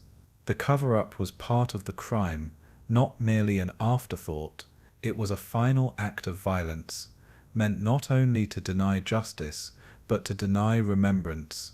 And yet, in spite of these efforts, we remember through the testimony, through the remains of the ruined crematoria, through the words of the few who survived, through the photographs, the stolen letters, the scattered bones. The cover-up was powerful, but it was not complete. Truth has a way of persisting. It lingers in the earth, in the trees that grew near the fires, in the air around the ruins, and in the silence of those who walk among the remnants. The Nazis tried to hide what they had done, but the ground remembers, the sky remembers, and above all the people, those who lived, those who perished, and those who tell their stories, they remember. The gas chambers no longer stand as they once did. Their concrete walls have crumbled, their doors hang crooked, and their ceilings are open to the sky. The roar of the furnaces has long fallen silent, replaced by the hush of the wind through the trees and the careful steps of the visitors who walk the paths that were once paved by the condemned. And yet, though the machinery is broken, the memory remains, not only in the stone and the ash, but in the human soul. In the decades since the end of the Second World War, the world has grappled with the enormity of what was uncovered, the systematic murder of 6 million Jewish people and millions of others. Roma, the disabled political prisoners, and Soviet POWs, orchestrated with a bureaucratic coldness and executed with an industrial precision. At the center of that machine were the gas chambers, and in the shadow of those chambers, humanity was forced to look at itself, and ask a question that would never be fully answered. How could this have happened? In the years immediately after the liberation of the camps, the world's response was a mixture of disbelief, horror, and silence. Photographs of the starved survivors, of the bodies piled up like logs, of the crematoria still warm with ash, flooded the press. But the deeper reality, the engineered infrastructure of death, took time to comprehend. The Nuremberg trials brought forward the testimony of the survivors and the perpetrators alike. Diagrams of the gas chambers were projected on the courtroom walls. Documents were read aloud, train schedules, Zyklon B orders, and architectural blueprints. The words gas chamber became etched into the global consciousness, not as a rumor but as a confirmed horrific fact. Yet the reckoning was uneven. While some nations launched deep investigations and began building memorials, others preferred to forget to move forward. The survivors often found themselves isolated, their stories too painful for public ears. The trauma they carried did not end with their liberation. Many never spoke of what they had seen, of what they had endured. For the Sonderkommando, who had worked inside the gas chambers, the silence was even heavier. Few believed them at first. Some did not want to. Their burden, already unbearable, was compounded by disbelief and stigma. But the memory persisted. It lingered in fragments, in the names etched into the memorials, in the photographs that were saved from destruction, in the testimonies that were quietly recorded in living rooms and whispered in courtrooms. Slowly, the world began to document, to listen. Institutions like Yad Vashem, the United States Holocaust Memorial Museum, and the Auschwitz-Birkenau State Museum gathered the stories, preserved the artifacts, and mapped the ruins. At Auschwitz, guides began leading groups through the grounds, past the remains of Crematorium II, through the corridors of Block 11, and into the preserved gas chamber at the main camp. The visitors walked silently, often in tears, as they entered the very rooms where thousands had died. The process of reckoning has taken many forms: legal, educational, and spiritual. In West Germany, beginning in the 1960s, new generations pushed for the truth. The Frankfurt Auschwitz trials brought more of the perpetrators to justice, and the testimonies of the survivors were broadcast publicly for the first time in the German courtrooms. Schools began teaching Holocaust history more comprehensively. In France, Italy, and the Netherlands, similar processes unfolded, slow, imperfect, but real. Yet, in Eastern Europe under the communist regimes, the memory was often refracted through politics. The Jewish people were rarely named as the primary victims, and the specificity of the Holocaust was submerged under the broader narratives of anti-fascist resistance. Only after the fall of the Soviet Union did a fuller reckoning begin in many of these nations. The memory of the gas chambers has also shaped global ethics. Out of the ashes of Auschwitz arose international laws, conventions, and declarations that were aimed at preventing future genocides. The Genocide Convention of 1948, the Universal Declaration of Human Rights. The very term crimes against humanity gained a sharp meaning in the wake of the industrialized extermination. The gas chamber became a symbol not only of what had been done, but of what must never be allowed again. And yet, memory is fragile. With each passing year, the survivors grow older, their numbers fewer. The eyewitnesses to the gas chambers, to the selections, the transports, and the burning are slowly departing. Their stories remain, recorded in thousands of hours of testimony, in memoirs, and in museum archives. But the living voice, the trembling hand, the pause between the words when describing a chamber's door, or the sound of the pellets, that is fading. In their place, we are left with a responsibility to remember, to speak, and to teach. The legacy of the gas chambers is more than historical. It is moral. It is a quiet, persistent question that is asked of every generation. What will you do with this memory? For some, the answer lies in education, in bringing the truth into the classrooms, the films, the books, and the museums. For others, it is political, in resisting the hatred, the bigotry, and the slow drift of societies toward exclusion and cruelty. The phrase "never again" was not born in the gas chambers, but it was forged there. It has been repeated at memorials, chiseled into stone, and echoed in speeches, a promise made not just to the victims, but to the future. And yet the promise has been fragile.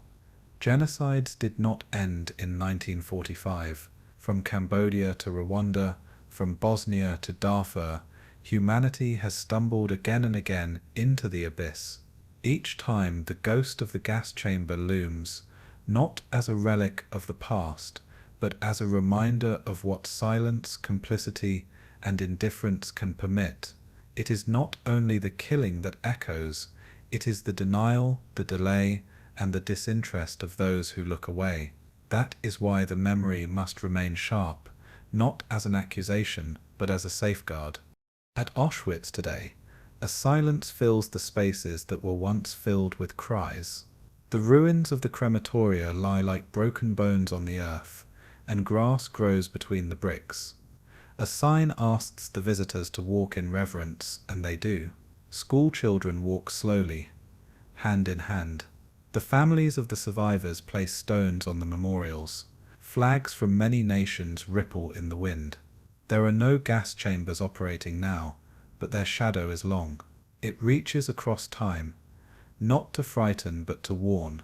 In places like Berlin, the memorials to the murdered Jewish people of Europe rise from the ground, like gravestones in a sea of grey. In Israel, the names of the victims are read aloud in solemn ceremonies. In Washington, Paris, Budapest, Buenos Aires, and Johannesburg, the story is told again and again, not to dwell in sorrow, but to remember what humans are capable of, and what humans can prevent. And still, there are those who deny, those who seek to rewrite, to obscure, to confuse. Holocaust denial, though widely debunked and discredited, continues to surface in whispers and in the online shadows. That is why the truth must be spoken with clarity. The gas chambers existed. They were designed, they were used, they were staffed and supplied and hidden. But they left behind witnesses, they left behind evidence, and they left behind a world that was forever changed. The legacy of the gas chambers is not only the horror they inflicted, but the resilience that followed, the survivors who rebuilt their lives, the scholars who traced the truths, the artists who painted the pain, and the activists who said "never again" and meant it, all a part of the after story, all a part of the reckoning. As we come to the end of this journey, the names remain, not of the perpetrators, but of the victims. Names that were lost and found, whispered and remembered, carved into the walls, and carried in the hearts. The gas chambers tried to erase them, to reduce them to smoke and dust, but they endure in memory, in testimony, in the quiet defiance of remembrance. And so we stand at the close of this long, dark corridor of history, not with answers, but with understanding, not with vengeance,